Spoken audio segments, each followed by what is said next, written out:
comprehend. Share na democracy be this. I been a democracy be this. Bala blue de buga, say nothing they happen. Money they break if you buy them all. 2023 we no fi forget you. The most fraudulent election in my country. Mr. Yakubu, Emma should be fraudster. Next argument. Leave the rest for the next argument. Mr. Yakubu, Emma should be fraudster. Are you calling him dignity? Mr. Yakubu, Emma should be fraudster. Mr. Yakubu, how much you collect? Professor, your reputation they smell. No be waiting we vote, no be you boss like a town hall. Different from Bala Blue. Say if we know like come, make we go to court. 300 billion with no result. Election for Nigeria, I next select. No be the people decide, now Mahmoud select. Now that they force the people to congratulate. It's so funny, I can't really comprehend. Share na democracy be this. I been a democracy be this. Bala blue de buga, say nothing they happen. Money they break if you buy them all. 2023 we no fi forget you. The most fraudulent election in my country. Mr. Yakubu, Emma should be fraudster. Next argument. Leave the rest for the next argument. All right. Thank you very much, my people. I appreciate you all. Thank you. Okay, let's do this so that you guys can have enough time to talk to yourself. We call this broadcast talk and go home and sleep. But I'm here because for me, Roshi, especially Ogasi, let me talk. I'll get to Nigeria as well. He's still a laugh. He's still a laugh. He said a body long fever in Nigeria they suffer. You know the meaning of body long fever. Now in Nigeria. That's a banger, I beg. Madam, your mouth too, your tongue too sharp, man. Continue from where you stop. Talk to us. After you, then we go to Nigeria. Then we'll take it from there. Manage yourselves. Thank you. Thank you very much. I'm not going to take over like how Black Panther and Nigeria. Before you even go, Madam, Mr. Elvis, apportion that time where we're low before that time will become apportion and well, I beg. So, Madam,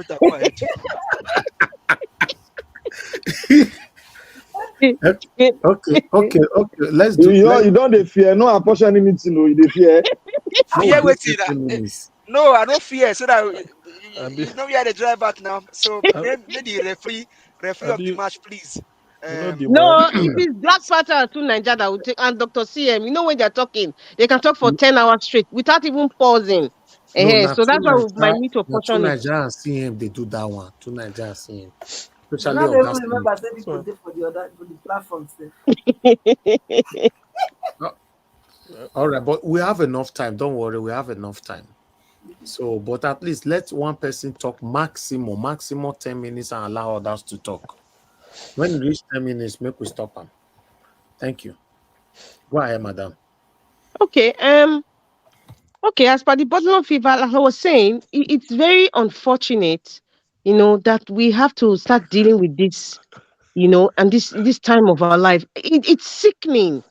It's sickening. I'm actually really getting angry. I could feel the anger from Mr. Magnus Oraka's expression. And a lot of Nigerians are feeling that way. Where are the Festus Akamu? Where is he? Where is FKK, the toothless bulldog? Where are they now?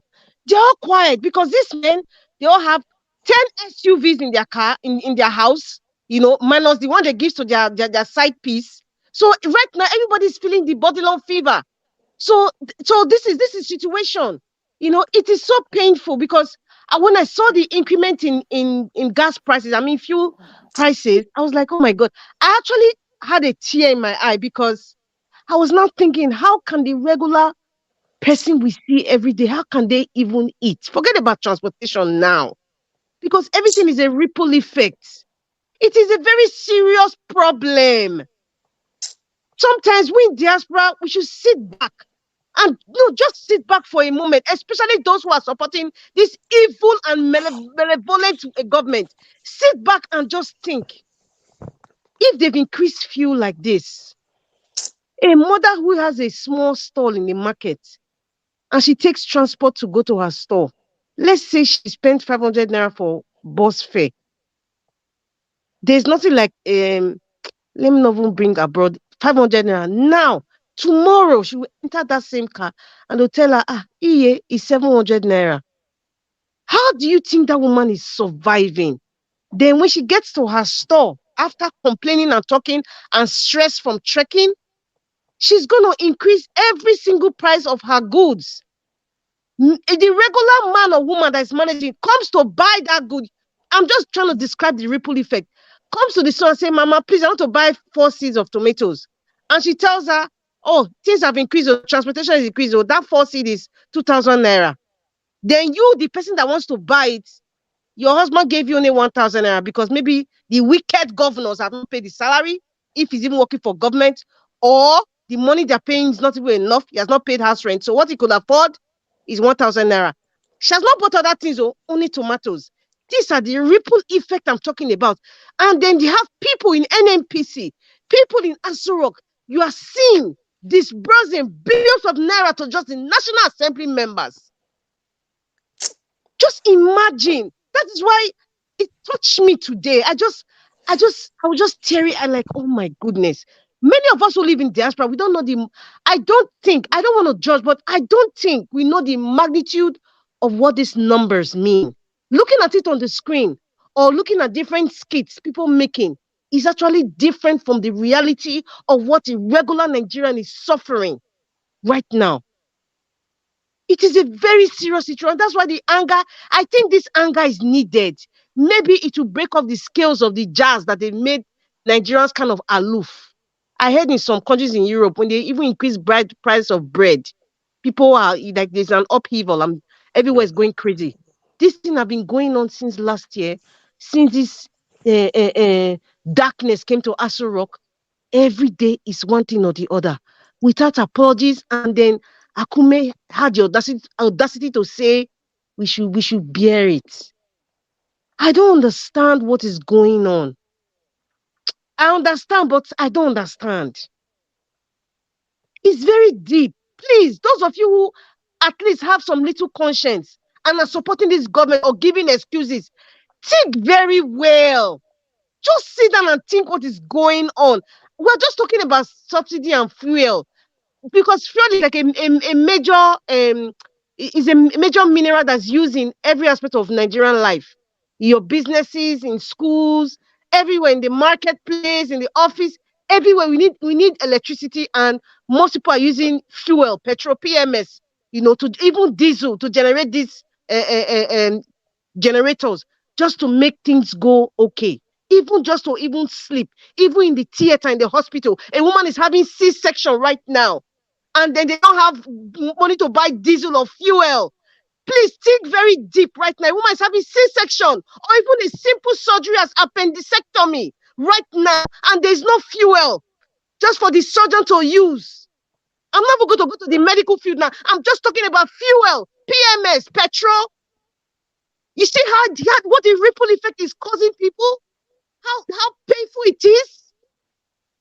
I am just so sad today.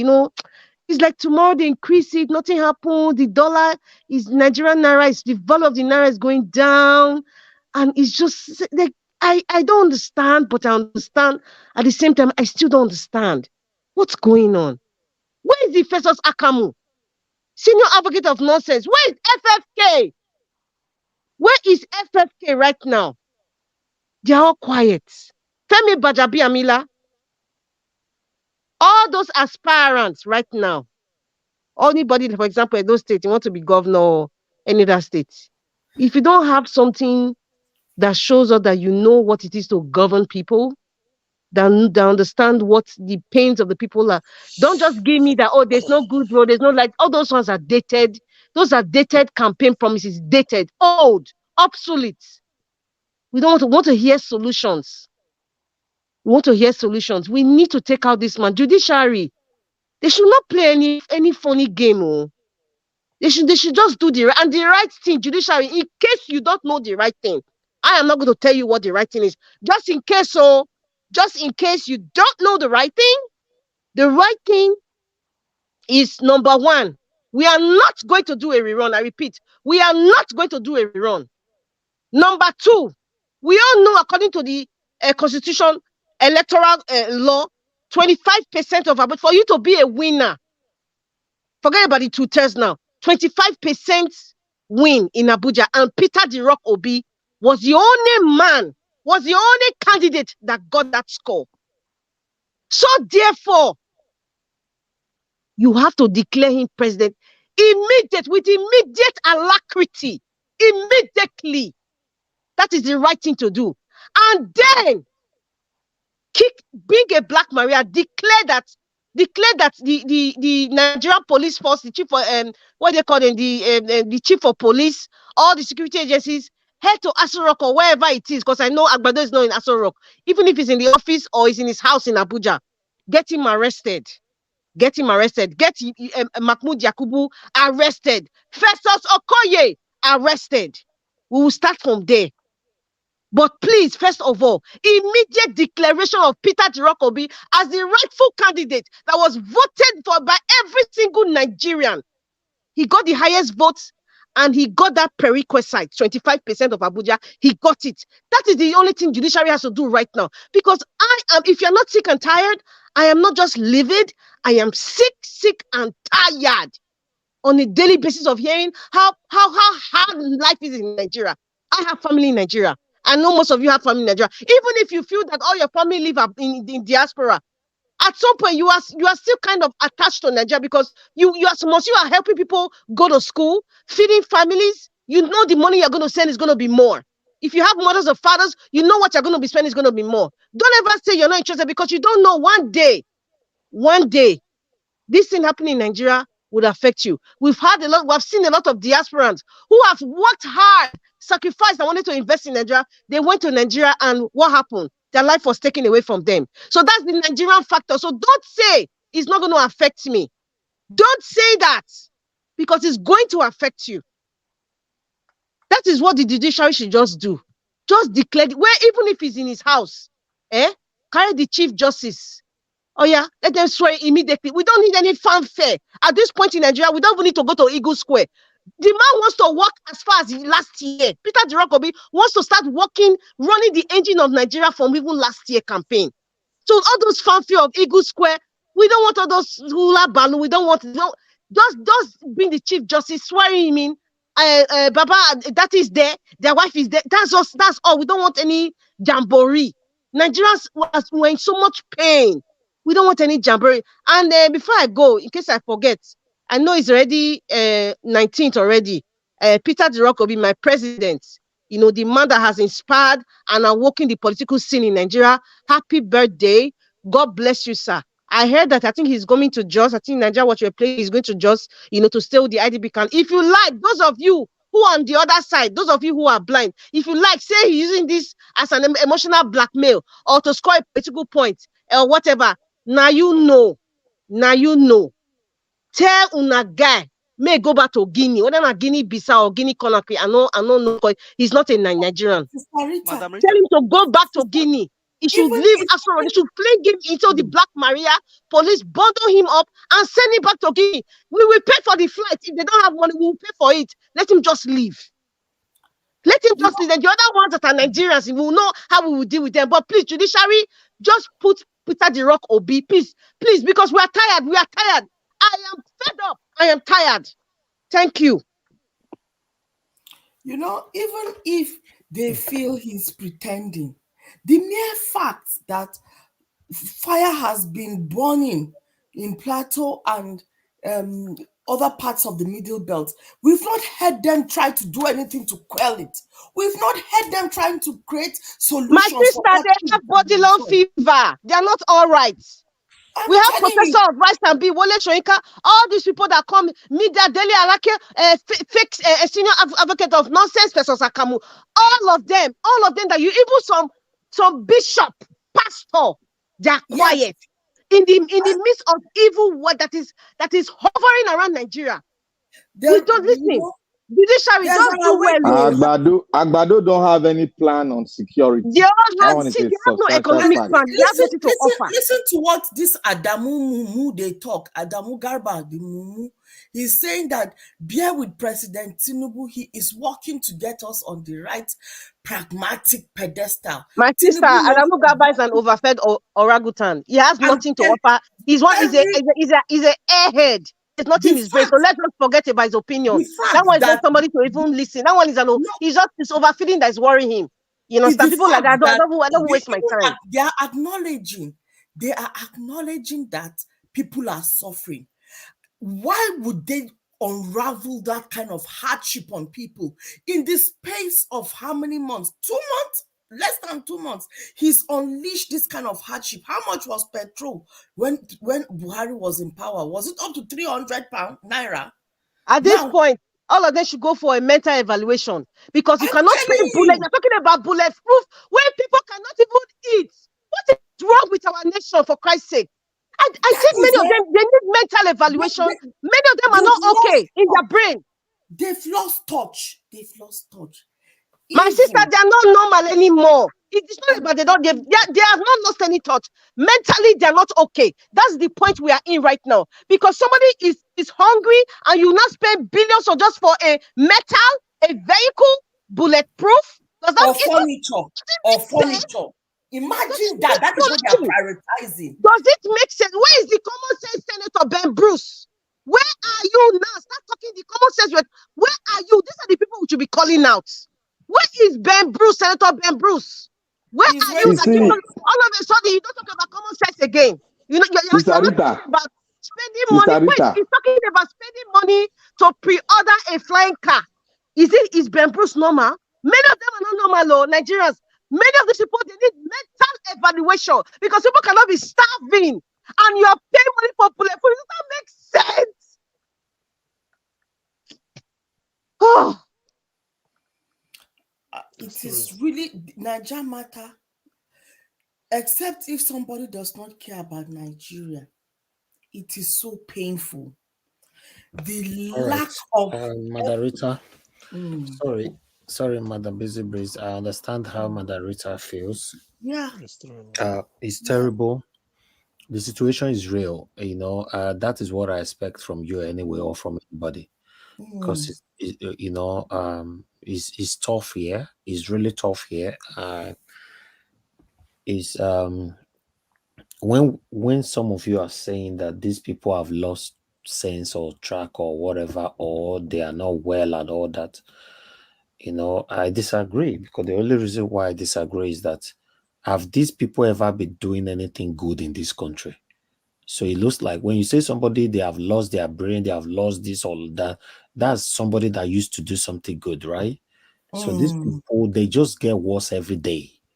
So there's nothing good they have ever done for Nigerians. So we should say it how it is. These people are just heartless.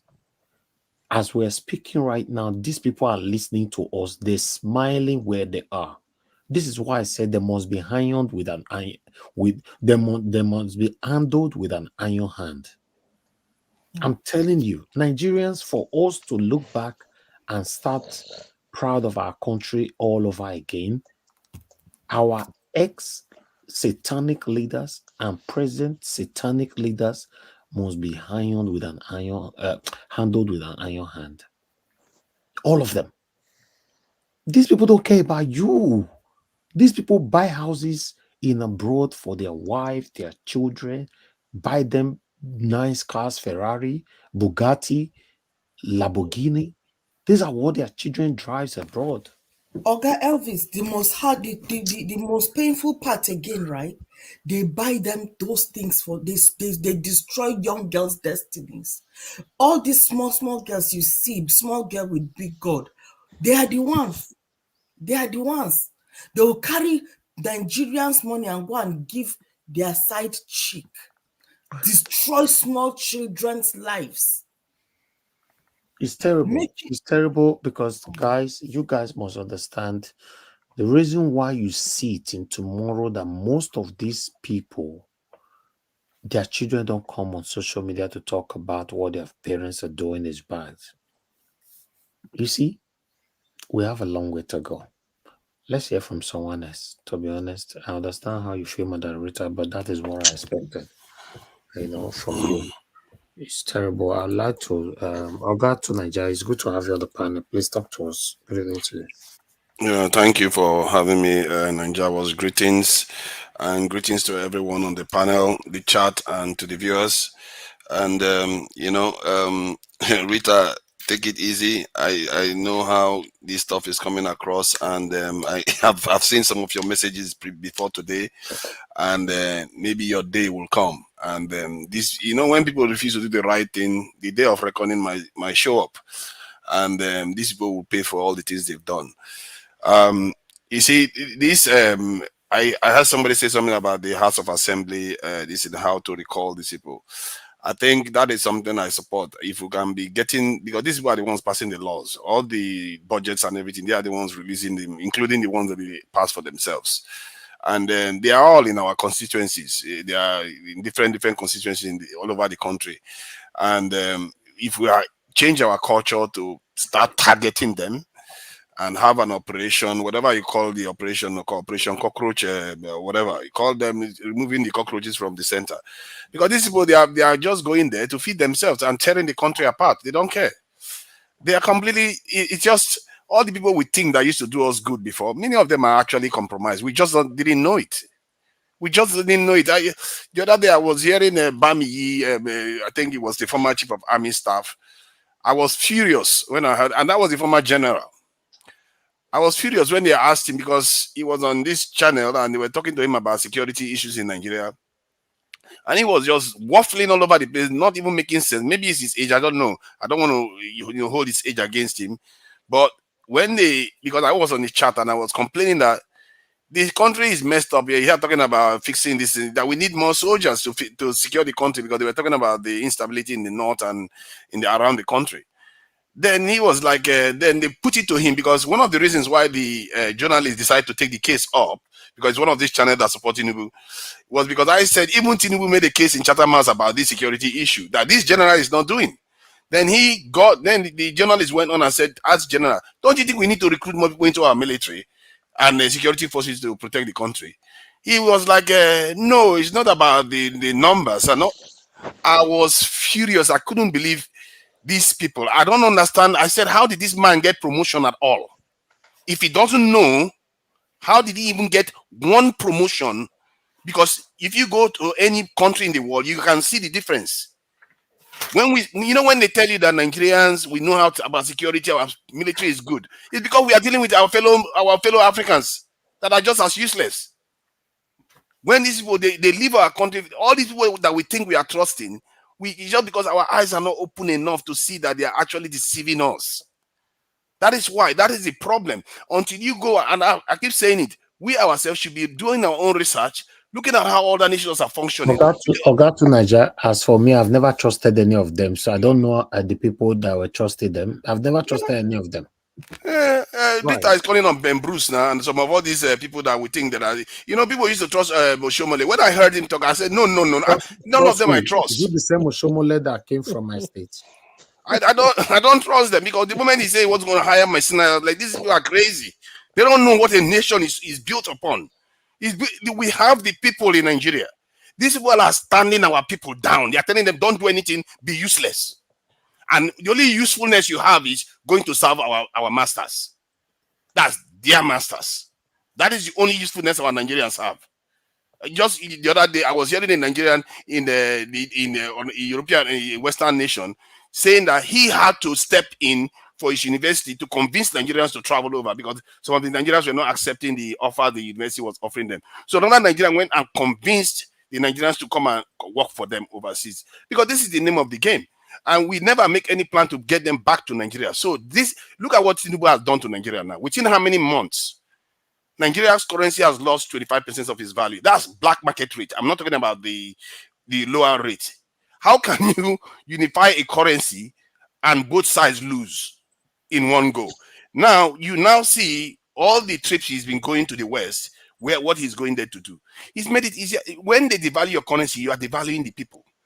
Yeah, you means that if Nigerians in May are at least 25% less worthy right now. So if somebody used to use 10 naira to buy Nigeria before, now they will just use 8 naira or £7.50 to buy Nigeria, because this man had just devalued Nigeria. In short, within 2 months, that's what he has managed to accomplish. And petrol price has gone through the roof. Nothing he has done so far has shown that he wants to be transparent with anything. He wants to assign all these House of Assembly members all this money that nobody has the right to stop them from doing. He wants to spend money that we don't know how the money is going to be spent. Most of the money that they are saving from subsidy right now, the way he's spending it, he's not telling us ahead of time what the money is meant for, where it's going to, who has it. They don't tell us anything. And that is a big difference. If you look at most of the policies that he's pursuing, I think it's probably similar to what Peter Obi's policy is. But the problem is that the implementation is total lack of transparency, haphazard implementation. This is the same people that we are insulting and Emefiele, that Emefiele didn't implement the Mr. Tuneja, I'm sorry, Mr. Tuneja, please, I just want to make a correction. Peter Obi's manifesto is not, I repeat, not the same with what Agbado is doing. People always say that, and I'm always correcting. It is not similar in any shape or form. Okay, tell me the difference. They not just continue talking. I'm just correcting you. I'm not here to explain. Go and read the manifesto. Thank you. What I'm saying is that in terms of security, he wants to increase the size. In terms of this is subsidy, he wants to get rid of it. In terms of manufacturing, he wants to do more of it. All those things, but is in implementation. That is where you see who actually means to do it right. Because if you look at when Peter Obi came out and said this subsidy removal, he supports it, but where is the transparency on how you're going to spend it? Where is the preparation for how you are going to allow people to cushion the effect of the subsidy removal? And it also depends on what you are going to do with the money. Like the other day, I pulled up companies in the West that are actually manufacturing things that they are selling. Some of them $2 million, £2 million. And that was in the UK when I was checking. They were selling companies that actually manufacture things that probably have intellectual property rights, logistics information, where they can get supplies of things, quality stuff that Nigerian government could leverage to invest in. Instead, they want to give people 8,000 naira that's not going to change their lives. That is what they want to do with almost half a billion US dollars, when they can invest this money in creating more than 100 industries in Nigeria. But no, this is the way they like to waste money in Nigeria. These leaders, the way they operate, they are designed to make us stand down so that we cannot function. Our country right now, the economy, the way it is running right now, is depressed because of the insecurity level in the country. We are an economy that is $500 billion US dollars, can easily get to $1 trillion if we fix the security. Can you imagine, with just little investment in security compared to the increase in GDP that you are going to gain from 500 billion to $1 trillion within 4 years? But if they tell them to just invest 5 billion, 10 billion into security, no, they won't do it. What kind of human beings do that? It tells you that these people, there's something wrong with them. I've been saying it. These are the can I interject you? Time. Can I boost one of your point there? You see, if Nigeria does not go on self-consistent in terms of food production and exportation of your products that you grow and your mineral resources, and you do a lot of manufacturing, you cannot go into the realm of $1 trillion economy. That one is virtual, because Nigeria now is a mono economy. It's a mono economy because it depends only on oil. And the difference between Obi is that Obi wants to make it an economy that is versatile basically on production and self-consistent in food production.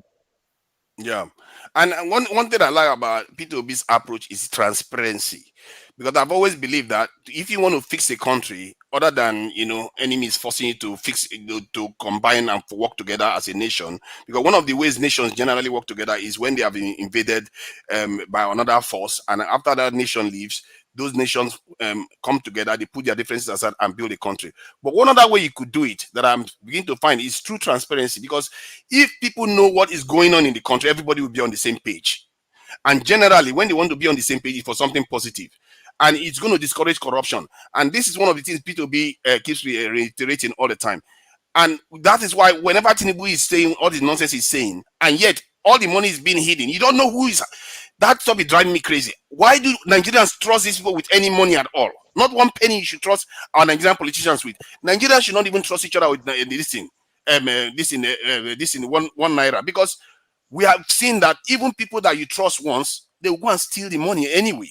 So we should be making sure that whoever has got the money, like that subsidy money now, who's got it? Is it CBN? Who's got it? We want to know. And where are you going to put the money? How much is going to go to this? How much is going to go to that? And one other official was just saying online when I was watching a video online. He says if they go and release this subsidy money, which is about $800 million, that 20% will not even get to the people that is meant to get to, because the people that are ready to receive the money is already set right now, waiting for the money to show up. So this is the level of corruption we practice in the country that is just scary. The scale is out of control. We have to start putting systems in place to make it transparent. And to do that, one of the ways is what the previous gentleman said. And I think that's one of the most powerful things this thing that has been said, because electricity, this guy they call electricity, is also promoting this idea that we need to hold the House of Assembly accountable. And he is working on a project to find a way to be able to galvanize and these localities that have all these senators and House of Assembly members to recall them. Because you can recall them at any time. And if you set an example with 5 of them, they will learn. They will learn that they are never safe with that nonsense they are doing. And if Nigerians get used to the fact that they can punish these people for what they are doing, next time when they get in there, they will behave themselves. And because of that, you are going to also enforce transparency system in place. If you make a system transparent, what do you think is going to happen? Everybody is watching what is going on, and then it's going to discourage the thieves from coming in. Then all the people that want to come and steal from the country will just go and find some other business to go and do, instead of coming into politics to come and enrich themselves with billions upon billions of dollars. If you want billions of billions of naira, I mean, if you want to secure yourself, I don't have a problem with security. But what are you buying furniture with billions for? If you want to have armored cars so that you can be safe for your constituency, because after all, some of these leaders are supposed to be responsible for millions of people. So that is fine. But how about your furniture? Why do they always throw the old furniture away? In a country that we are living in, are we living large? What money have we got? We keep chucking furniture away, and they don't even tell us what they do with them. What do they do with the old furniture? They just sell it to each other or something, and then they just spend another set of millions to do this. Those are one of the SPVs now. Then there is also the issue of this thing. What was that they do again? Training. They spend billions on training.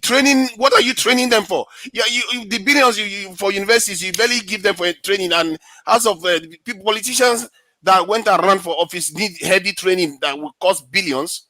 What kind of some of the things people are doing? I don't understand how they can be so out of touch at a time when you just increase costs for everyone else threefold, and you go about just doing it. It just shows how. I'm telling you, even somebody that used to be like, what they call it, that used to be like for this, like, I'm not saying it's for the cabals, but he often speaks their language. He was like, so the way things are going, this could lead to a revolution at this rate. It's not like he supports them, but he often talks like he echoes their voice. So I was like, if you are sounding this alarm, it means that we are in trouble. And within how many days they are talking about palliatives, and now they are recalling the palliatives because they know what is happening right now is sooner or later is going to blow up in their face. And maybe that's the whole plan. You don't see these people, these leaders are awful people. They are willing to explode that country for their masters. That's what they are willing to do. In the end, we are the ones that are going to suffer. That is their whole agenda. These people, they don't have any brain of their own to run their country for the interest of their own people. Tinubu went to Kenya the other day, and I was like, why did you run for office? I don't understand. Why did this man run for office? What is the point? What kind of vanity is this? You run for office, you are clearly not in the position to do this job. You're not in the right physical situation. Your voice is not even there. I'm struggling to hear him from the mic. When other Nigeria needs energetic people right now that is going to force this country forward. But this man goes in there and just sits there, and now there's lack of transparency. Boats are they are catching people that are stealing oil. They burn the whole thing, no proof. They are not dragging anybody to court that they've caught somebody that is stealing our oil. The same pattern is going to repeat itself. Can I help you out, interject for a minute? You see, when we analyze when they started the political whatever they were doing, We analyze Agbado very, very, very uprightly and holistically. We analyze him. But some people came and told us that, oh, is this, is that, is this. Now, because we know the mindset of these guys, that is why sometimes me, I'm not moved again by what they are doing, because I already know their mindset.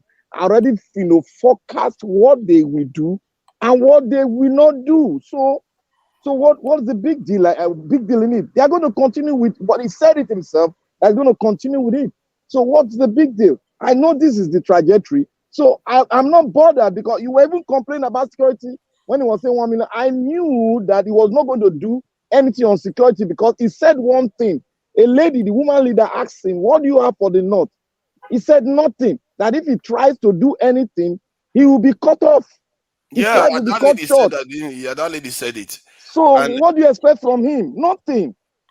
the other day he came out with full security. I was like, how about real security? People are dying in the country. Women are getting taken away, and we know all the kind of abuses that go on with the women and the girls. Don't want to mention what happened to the women. And you are still there. There are farmers that don't go to farm.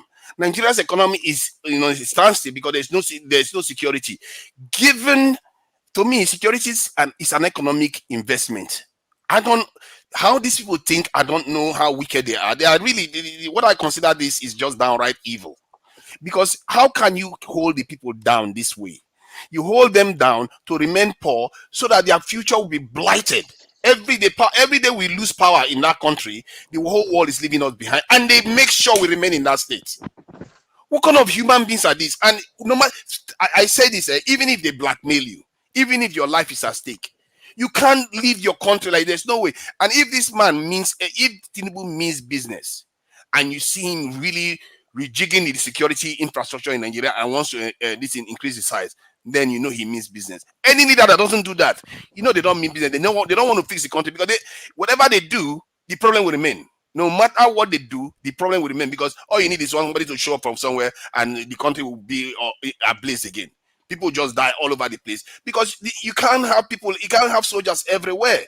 I don't understand. These people don't understand that human beings cannot be everywhere at the same time. I've been in the UK, when in the UK there was a protest, a riot that was going on in the UK. And even in the UK, where they have a lot of police, the citizens decided to start showing up in random places. The police were so stretched that they had to go and secure only one area in London, which is mostly the rich areas in London. That's where they went and protected. That told me clearly that you can stretch security forces very easily, because the numbers they have is not enough. And that a general of all people, was saying just they should send people if they have the political will. What kind of political will is that? Egypt has 1.3 million soldiers. They are half of our population. Our GDP is bigger than theirs, and you want us to be lumbering around with 140-something thousand that is barely equipped. What kind of people are these? And you leave your country losing more than $100 billion a year in GDP value. Why would you advocate such a thing?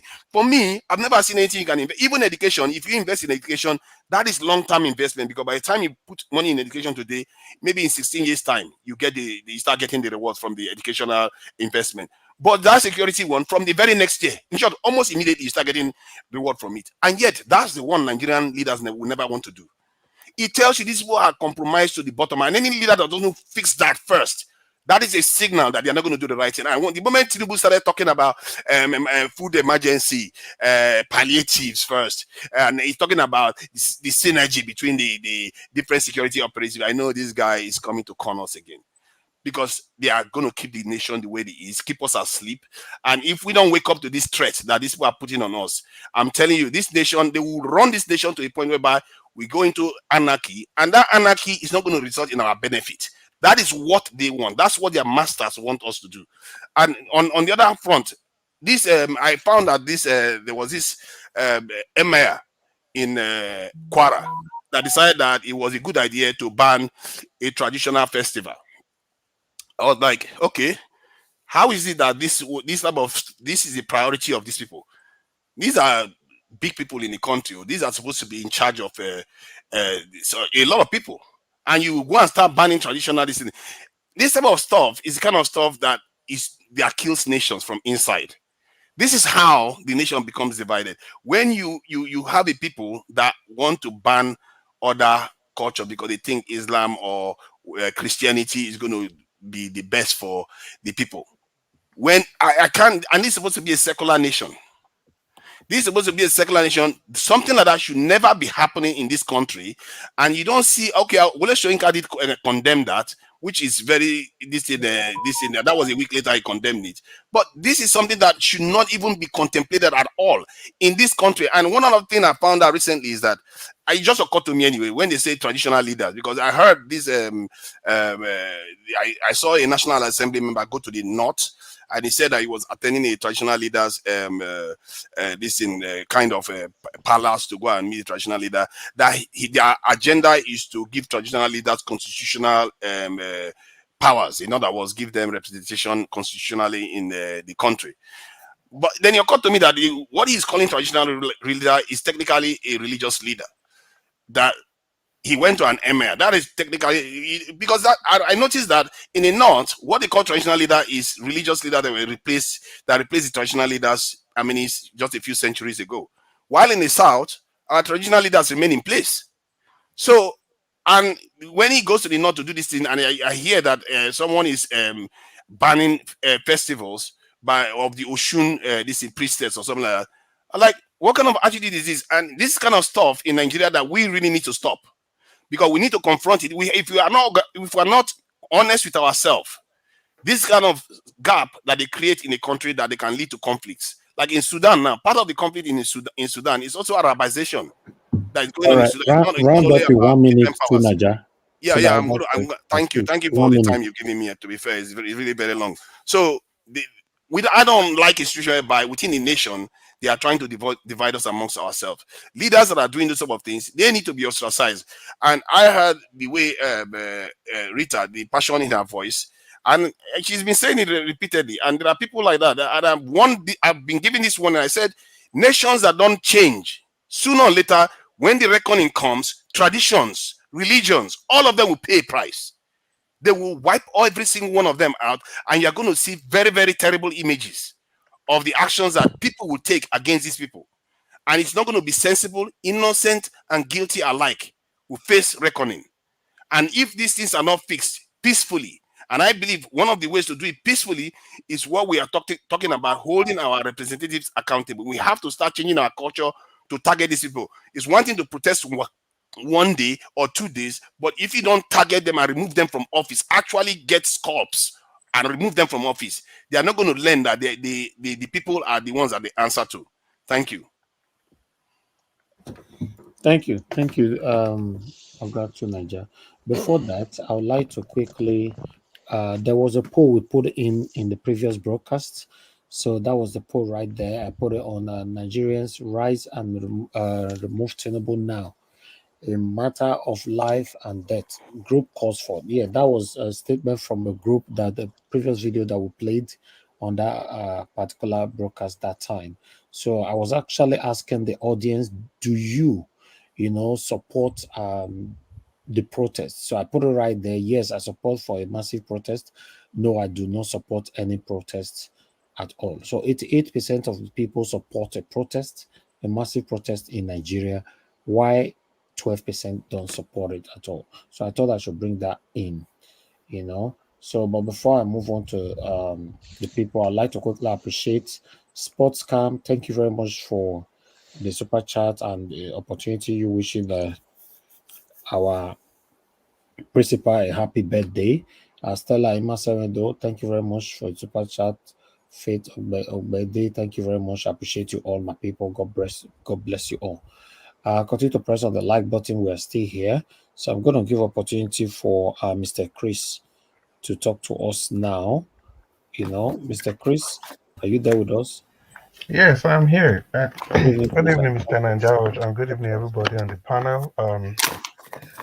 It's been very, very interesting listening to everybody, and I think basically everybody has spoken well, and by and large. Mine is that I'm just going to look at this whole thing from a whole new, different perspective.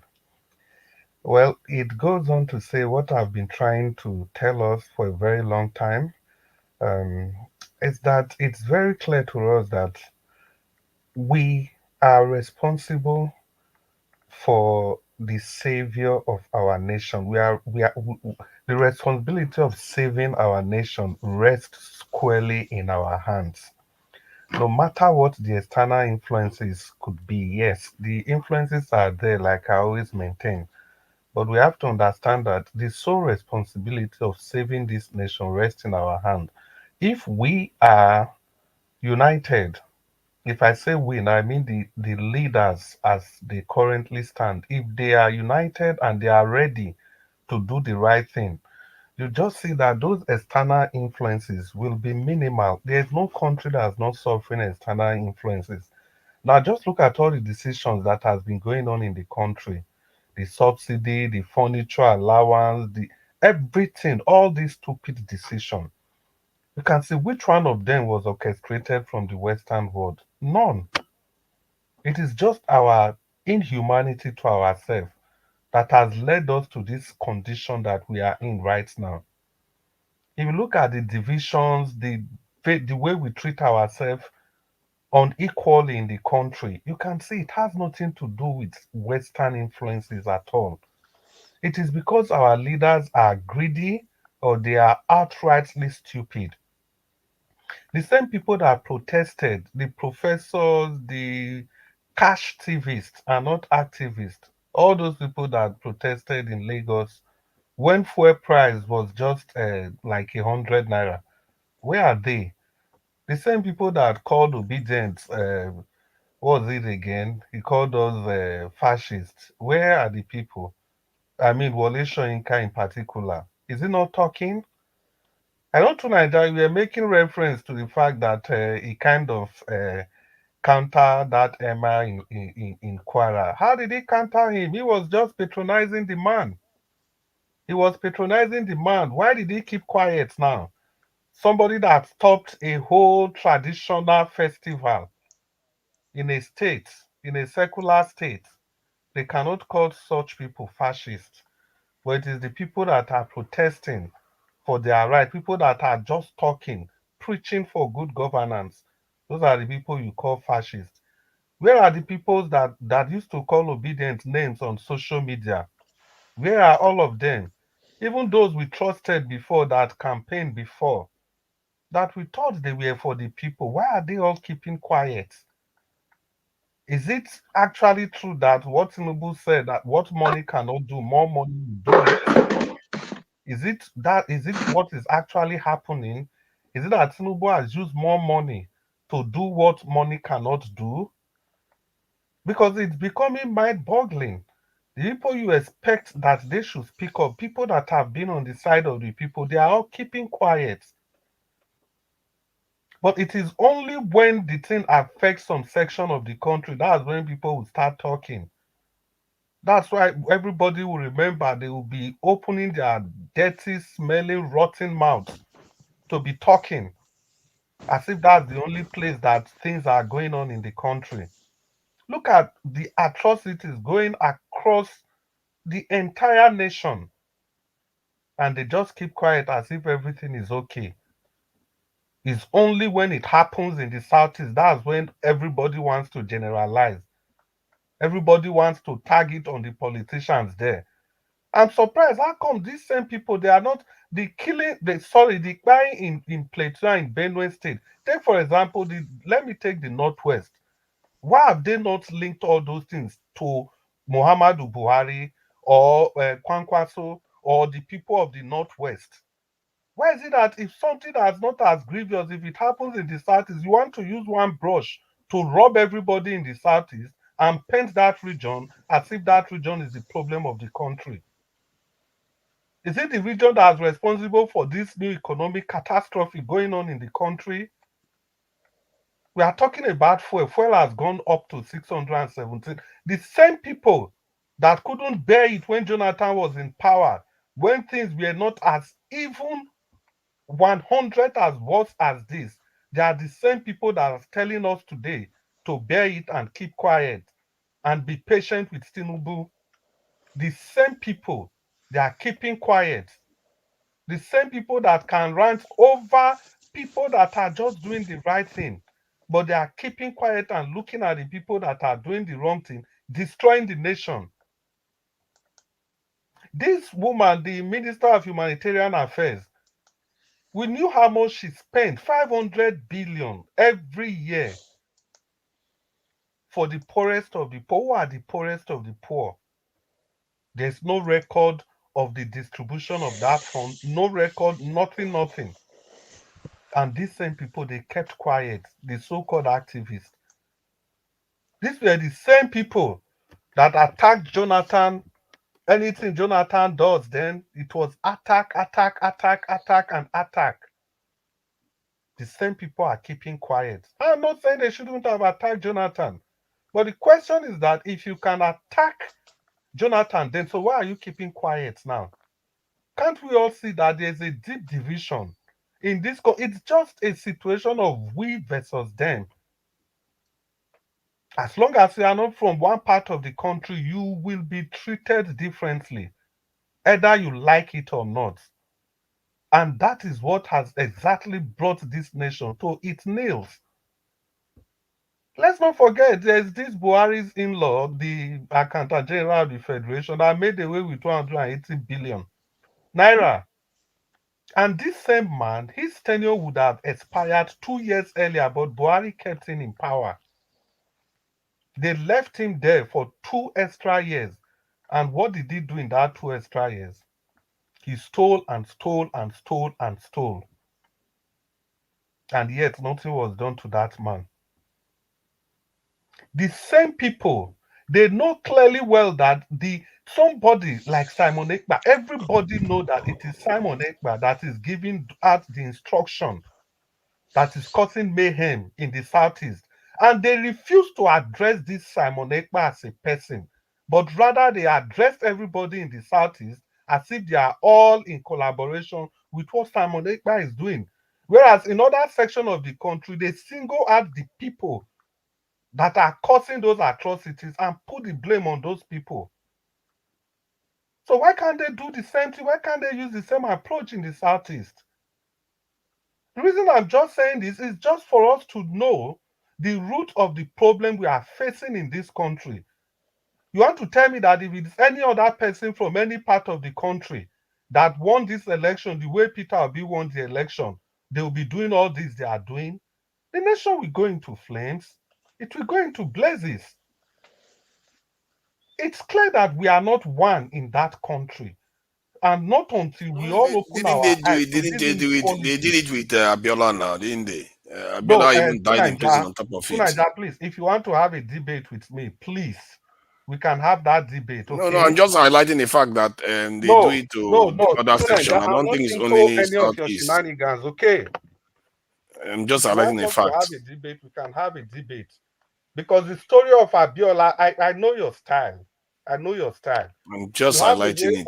The narrative, the one that benefits you. No, but you are painting a narrative that there is only. Do you want to have a debate with me?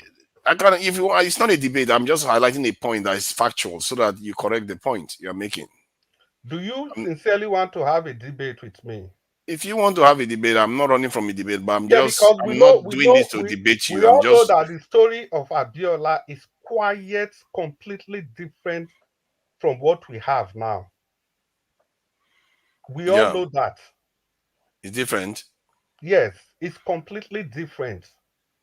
But from the Southwest point of view, they will feel like because their president is from the Southwest, that's why they cancelled it. That if it was a Northerner, they would have allowed them to. They will feel that way too. And look at how Kudirat lost her life. Abiola No. It's completely different. Don't let us go into that one because you would have allowed him to finish. So that I'll just take him to the cleaners since that's what he's looking for. No, I'm just saying that the idea is that it's not. This is something between the elites and the people. They tend to deny the people what is good for the people. Whenever they get a chance, they tend to do it. People voted for Abiola all over the country, and they took it away from us. People voted for Peter Obi. They took it. They are looking to take it away. They've not succeeded yet because the court case is still going on.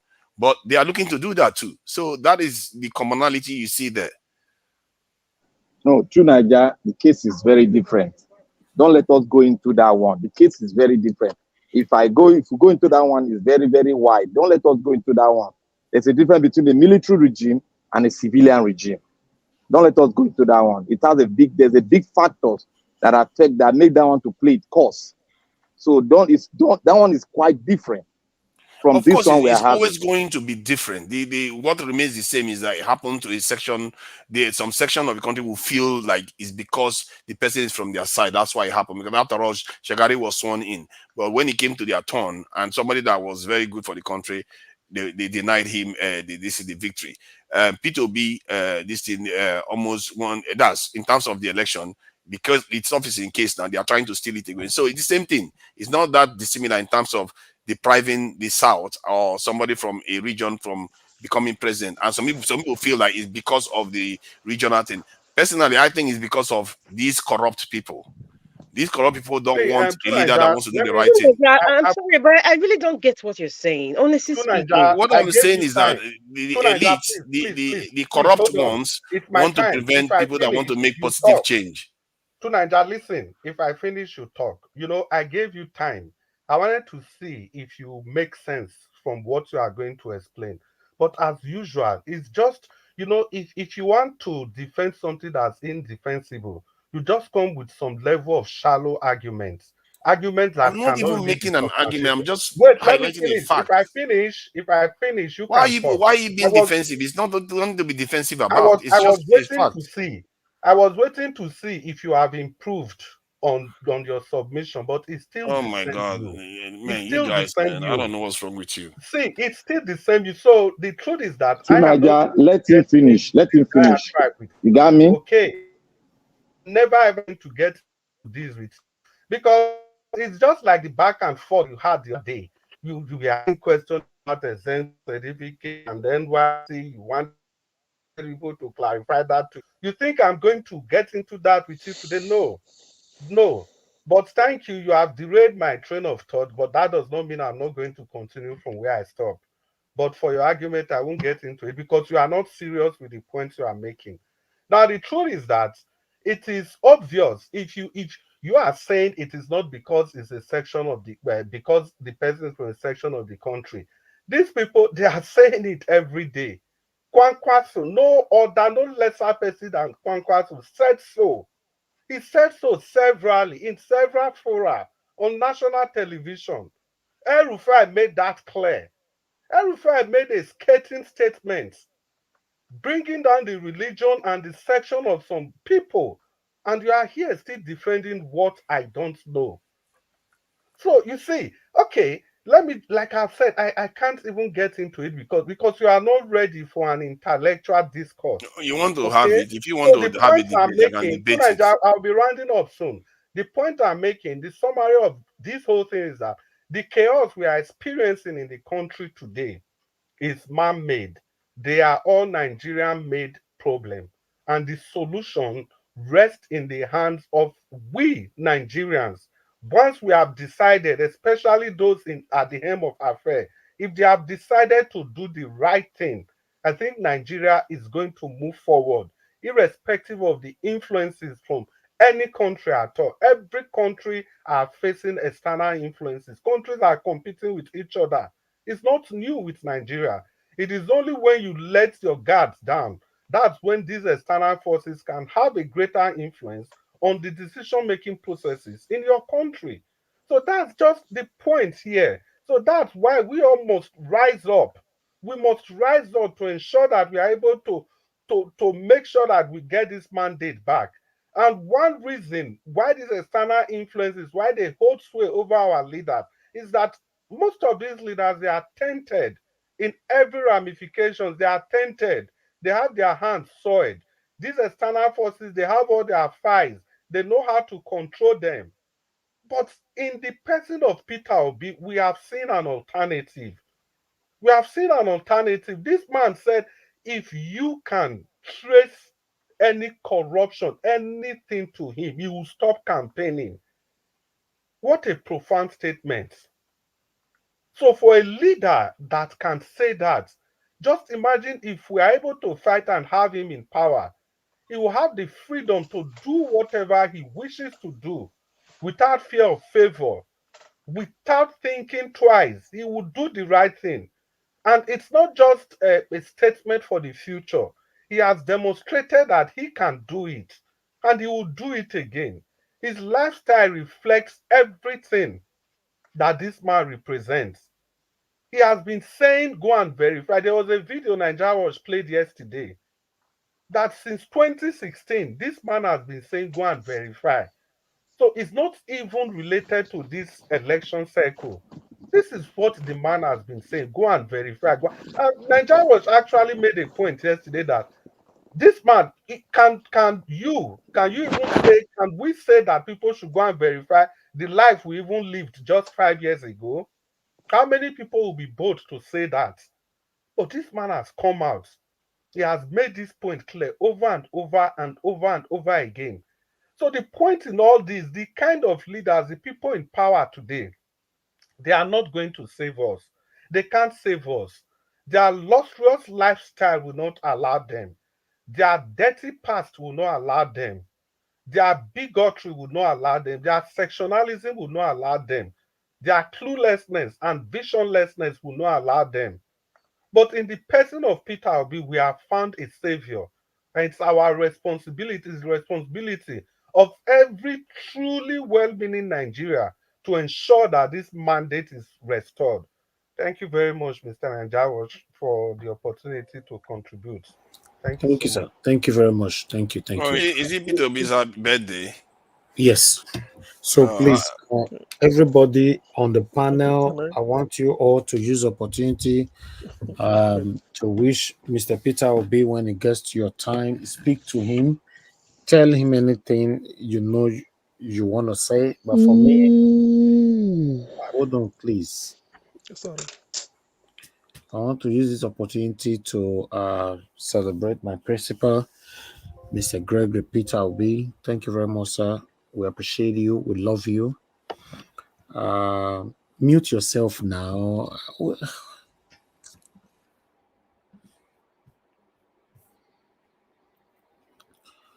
Happy birthday, Mr. Peter Obi, my excellency, His Excellency, my principal. We appreciate you. We love you. Thank you very much for coming in for Nigerians at this particular time. Before you came into the light, we never knew that we can take over our country. We never knew that we can unite as a person or as Nigerians. We never knew. We were trying, but we were hoping for it, but you actually pushed it. You pushed everybody to get to know that, yes, it is your country. You can take it back from these satanic people. Mr. Peter Obi, we want to say thank you very much for all you've done for us. We are expecting a lot from you. We are waiting for the day the judiciary will declare you as the President of the Federal Republic of Nigeria. Nigerians are patiently waiting for you to come in as our president, a country where we can now start to be proud of our country as a Nigerian. At this particular moment, I can categorically say that 90% of Nigerians are not proud of Nigeria the way it is at this moment. But you've given us hope. You've given us the reason to fight, the energy to continue to push on. Thank you, Mr. Peter Obi. We appreciate you. We appreciate you. A lot of people are very, very, very patient, waiting for the decision that's going to come out at the judiciary. I wish you long life, good health, God's protection upon your life, because we need you to rescue us from this doom. Happy birthday, sir. Thank you. All right. Everybody on the panel for now, before we come back to other submission, I want everybody to have a minute or two, maximum 2 minutes, to wish Mr. Peter Obi happy birthday. I don't know who is available, but I'm going to start with Mr. CM. Mr. CM, Let me go. your Thank 2 you. minutes start now for birthday. Mr. Peter Gregory Obi, my former governor, Okutendi Igbo, they call you, in other words, the rock of the Igbos. Today is your birthday, the anniversary of your birth, 62 years if I'm not mistaken. What it means is that, or what your birthday the one you are celebrating today, what it means to Nigeria. I think that is the most important birthday to everybody because of the situation Nigeria has found itself. Nigerians are looking forward to you coming on board to come and rescue them. Rescue them in your own unique way, with your own way of management, not wasting, how to cut costs, cut waste. That's what Nigerians are expecting. As you celebrate your birthday today, I want you to reflect. Reflect on the problems of the country. Of course, you must do. Reflect deeply on the morass that have enveloped our country, how deep the problems are. Obviously, by this time, while you were getting ready, you may thought that things were the way they were. But given the realities of the country since May 29 to now, you must have known they have to go and redraw, sort of reevaluate your strategy and then up the ante. Now, people say when you get in, you hit the ground running. This is not running, it's flying. You have to fly. So, on your birthday, I wish you God guidance and protection, strength, increased wisdom. Above all, you have to be humble and be open to Nigerians. If you what part of what I want you to do is you have to adopt a strategy whereby if it's everyday broadcast or every week you speak to Nigerians on what you are doing, because confidence is the major prime mover, is the prime mover of economics. When the people are confident in you, they can go home and be doing whatever they're doing, the hope that yes, whatever you are telling them is what they're going to do. So on your birthday, I wish you all the best. You have to be ready for the tax ahead. It is more than you must have anticipated. Even me, nobody expected Nigeria to get to this level. Naira is ascending at over 1,000 to the pound. Thank you very much. Thank you, Ogasiim. Thank you very much. All right, let me go to Busy Brains. Are you still there with us? I am live and direct. Okay, 1 minute or maximum 2 minutes. Happy birthday wishes to our principal. Dearest Mr. Peter Gregory Obi, happy birthday. I just want to really, really appreciate you. You've given Nigerians a sense of purpose. Your emergence as a presidential candidate has taught us has not only taught us, but has shown us what leadership should be. In this short space of time, you've made a lot of us very involved. You've inspired a lot of us to go in the mud, to be part of the process. You've given the way you've led us, we've all gone out, we've taken our assignments, we've become lawyers overnight, we've become debaters overnight, we've checked, we've become politicians overnight. And it is because of the way you've led us. You've led us by example. You've shown us that it is good to be good. It is good to lead with example. You've shown us that a Nigeria that works is possible, but only with the right people at the helm of affairs. And I trust you, Mr. Peter Gregory Obi, that you are going to do the job that that the people have mandated you to go up and do. I believe in you so much because you are leading with love. I see the way you love people, and no one that loves will hurt. And what we are seeing right now is that our leaders hate us. That is why they do not feel the pain that we are feeling. But you love us. We see and we feel the love that you have for us. And it is on the power and the strength of that love that we know that you will turn Nigeria around. Thank you. Thank you. Thank you very much, man. Thank you. Okay, Madam Rita, please, your 1 minute birthday wishes. Yes, so my president, Mr. Peter Gregory Obi, happy birthday. You have been making sense since 62 AD. Traditional rulers call you tsunami, but I would say you are God's gift to Nigeria. You are God's gift to my generation and and even older generation. You are God's gifts to the generations unborn. Thank you so much, sir. Have a happy birthday. My prayer is for you to have good health. My prayer is for you to is for God to give you more wisdom, in dealing with um taking us to the promised land, taking Nigerians to the promised land, taking Nigeria, God's gift to the world, to where they ought to be. Thank you very much, sir. Enjoy your birthday. And please, at least, sir, get some rest. I know you're going to spend your birthday, with the less privilege, but get some rest. Enjoy your family. I pray for good health. I pray for sanity. I pray for that God's direction. Affliction shall not be your portion. You shall excel and succeed in every plan that you have for Nigeria. God bless you, sir. God bless you. Thank you very much for all the sacrifices that you are taking for us. We see you. We acknowledge you. We understand where you want to take us to. I want to say thank you. Thank you very much, sir. Thank you.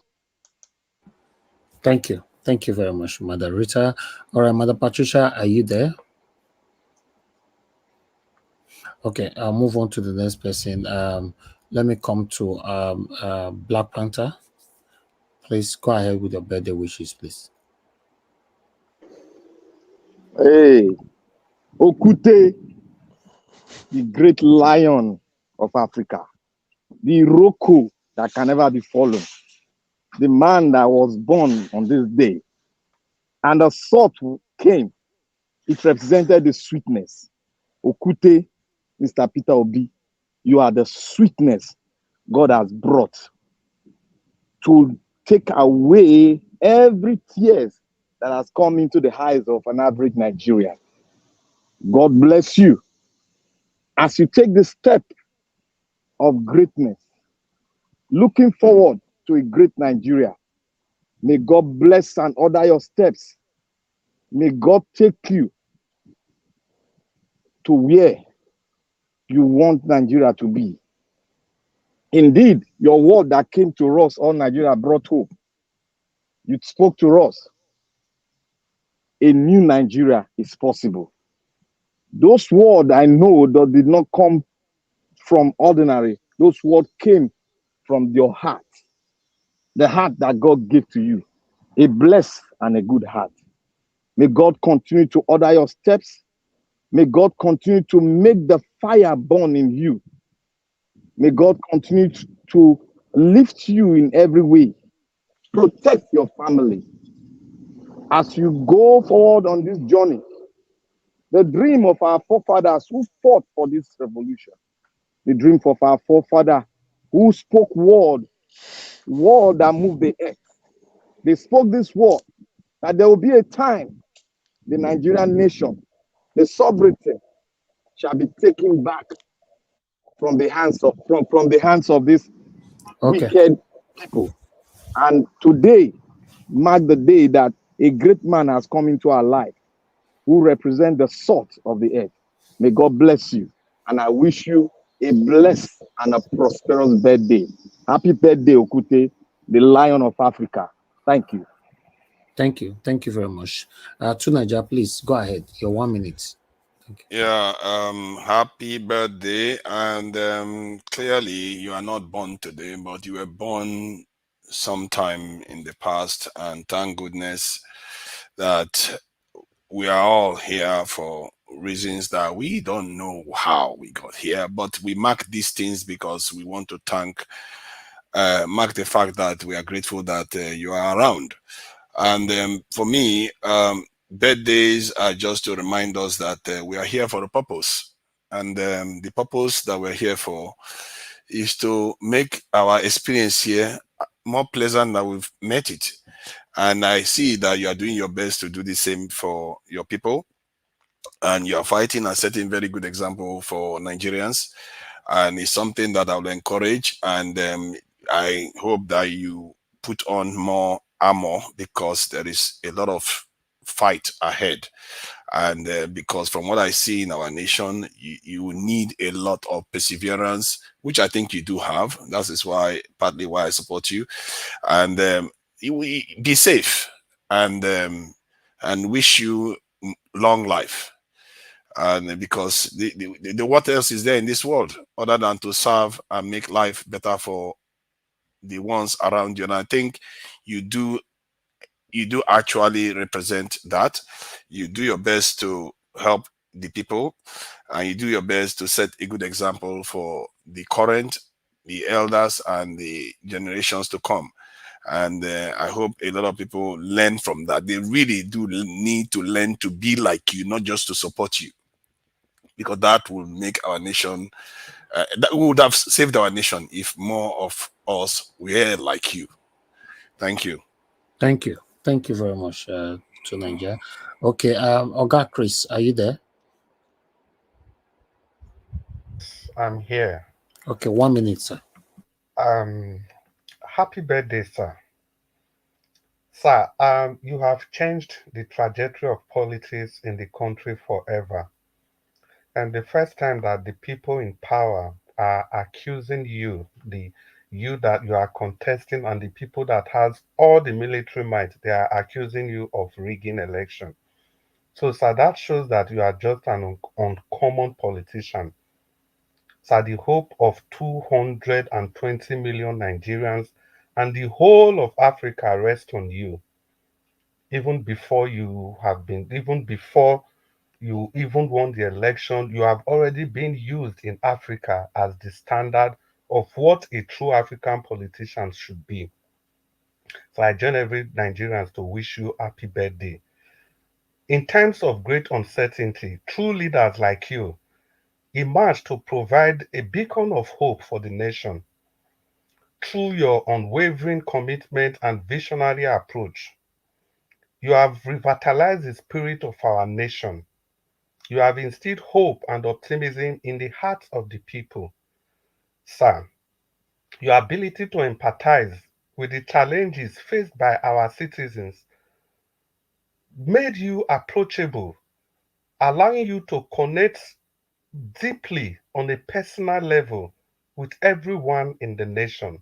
Your words of encouragement and messages of unity have resonated across all segments of our society, transcending the barriers and bringing us all close together as a nation. Sir, in the face of this adversity, you displayed remarkable resilience and determination, tackling the nation's problem head on with unwavering resolve that you demonstrated when you were the governor of Anambra State.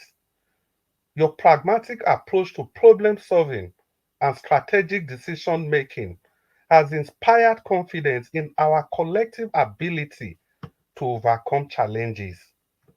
Sir, though and through decisive actions and transparent communication, you have made sure that we are beginning to have trust in a nation.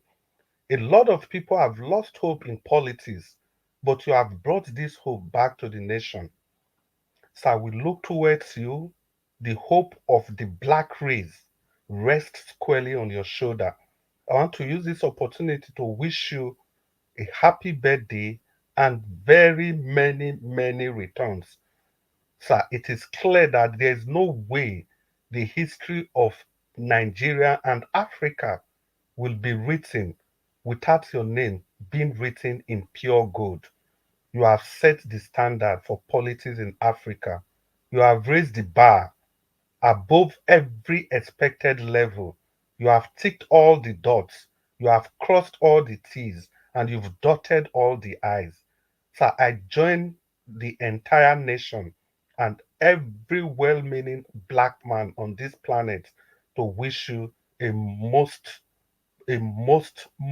happy birthday and many joyous return. Happy birthday to you, sir. Thank you. Thank you very much. That was a wonderful speech right there from you, Mr. Chris. Thank you. Appreciate every one of you for your wonderful birthday wishes to our principal, Mr. Peter Gregory Obi. This birthday wishes is coming from Niger Wash Media. We're going to be sending it directly to him on his WhatsApp number when we're done. So let me call on the next person here. Let me go to Zizo B. Zizo B, are you with us? Okay, that's fine. Let me go to Dr. Ken. Dr. Ken, please unmute yourself, and you have only 1 minute birthday wishes, sir. Thank you. Go ahead. Okay, I thought we were having 120 seconds. That's okay if I'm reduced to 1 minute. It's a it's a wonderful opportunity actually to really be a part of those who are going to roll out birthday wishes to our principal, a man who has inspired everyone today. We celebrate not only your birth, but also the incredible impacts you've had on the Nigerian politicians and a fresh definition of a politician. Your strength, courage, and selflessness inspires all. You embody the qualities of a real life superhero, always ready to lend a helping hand, fight for justice, and make positive difference. Actually, on this special day, I wish you continued success and fulfillment in all your endeavors, sir. Your unwavering dedication to making Nigeria a better place is truly remarkable. For you said, I'm not desperate to be a president of Nigeria, but I'm desperate to see Nigeria's change. I hope you know just how much you are appreciated. Thank you for your incredible service, your bravery in the face of adversity, even when you are threatened with arrest and all sorts of threats from the DSS and all, and your wavering commitment to standing up for the Nigerian people, especially the ordinary people. The impact of your integrity reaches far beyond what words can express, and your legacy will continue to inspire generations to come. May this day be a reminder of the countless lives you've touched, sir, and the lives you will continue to touch. You are a true hero and a leader of Nigerian politics. Have a fantastic birthday, filled with joy, love, and knowledge. Thank you, sir. We appreciate you. Happy birthday, hero. Thank you. Thank you, Dr. Ken. That was wonderful. Everybody here, may God bless you all. Thank you for the happy birthday for our principal. We appreciate you. Mr. Peter will be happy birthday to you again, once again, from Niger Wash Media. Thank you very much, my people. Let's continue with the broadcast. So, Dr. Ken, we are back again to you because it's your time to give your submission with all that we've given. I don't know if you'll be following us from the beginning of all the broadcasts today, but talk to us, sir. Though I have not been able to follow, I was so busy. Okay, we'll be focusing on, our main focus today is the hardship for the people back here in Nigeria, because of as you know that the fuel have gone up, right? Are you aware of that? Yeah. I read about that today. Exactly. So just talk to us. That's why we're having a late night now. Thank you. Yeah. From the way things they work out for the whole country, we know that, and we have seen many people don't discover that this INEC catastrophe will happen to the Nigerian people actually is a regretful one. For the fact that I even see say Tinubu gather people, the gangsters of 1999 together to help him do what he won't do. That's the first place where I know say those who get fuel now at 700 naira, make them even thank God, because if there's a way you go fit store fuel, make you store, because if fuel not reach 1,500, definitely not be say this guy never achieve what he want to achieve. For me, nothing better. You can see the person will get vision, person will know how to solve the math. Who will know say na Peter Obi. If he handle any of the topic, you can see the light of how it will reach where he won't reach. What you are seeing right now, it just be like saying, I just somebody say don't know waiting they can come where they are, they just strong there. Now you gather this gang of thieves around yourselves to take us to The Nigerian people are just suffering. The only thing for me right now, our final hope is that there must be a positive outcome from the court. In the next few weeks, this whole thing will have a clear place where they go. And I be the main point will be say, especially everybody will say they won't try to fight for any kind of justice or anything. Today, I saw the CSO. They are already planning for a protest, and they are urging Nigerians say they must come outside and stand for their rights, because this is either somebody buy or slowly you go buy the same buy slowly. So it's better you fight that thing now. And that is what they are doing. They are saying right now. And I believe that with the way things they go like this, this Mr. Tinubu has discovered that he has already failed even his own people will be say support him. He don't fail them.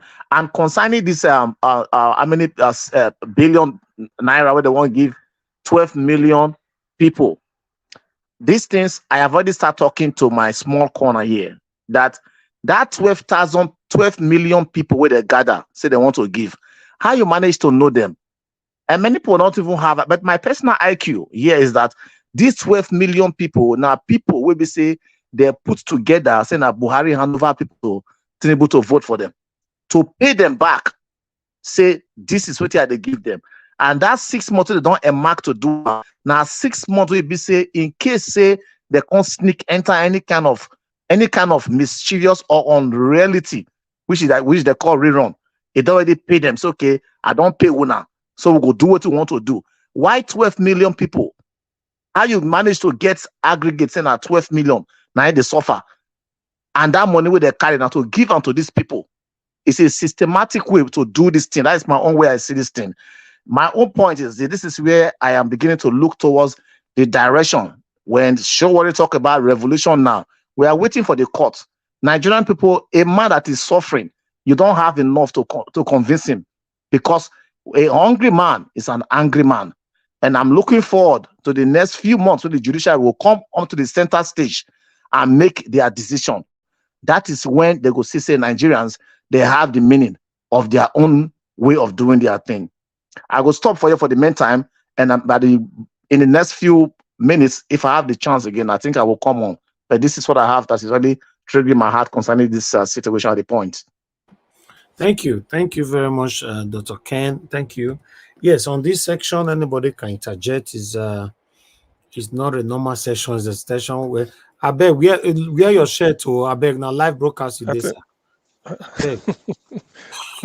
I beg, man, and what? Please let me quickly drop what I wanted to say before.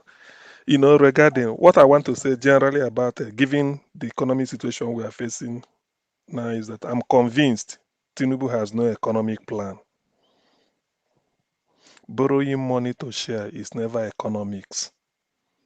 It's only sort of ballooning inflation beyond what anybody can manage.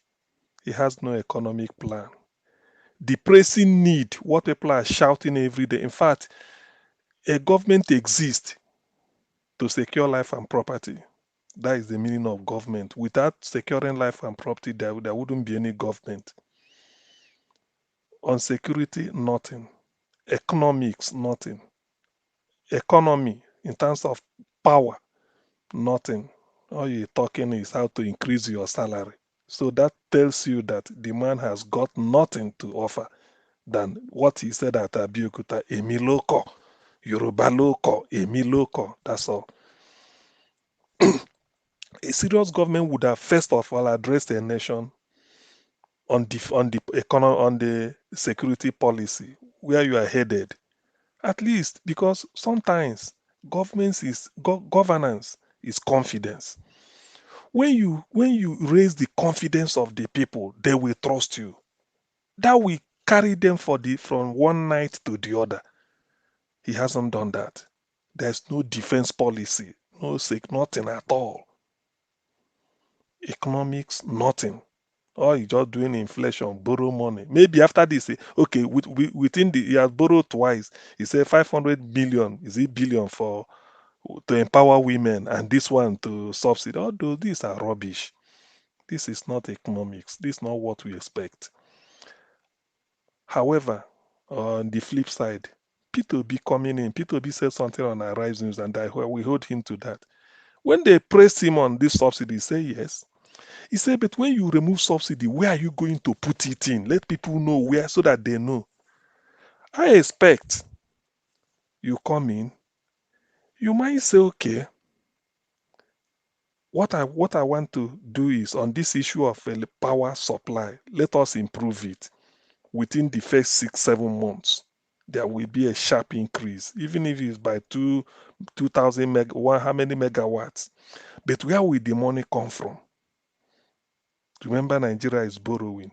Or you might say the level of insecurity in Nigeria is alarming. You want the service chiefs, when they come in, first of all, you take audit and inventory of how many battle ready, what is our military strength? Is that where we have to do police, intelligence gathering? You know the strength and say, look, for now, in the next 6 months, this is how you're going to go.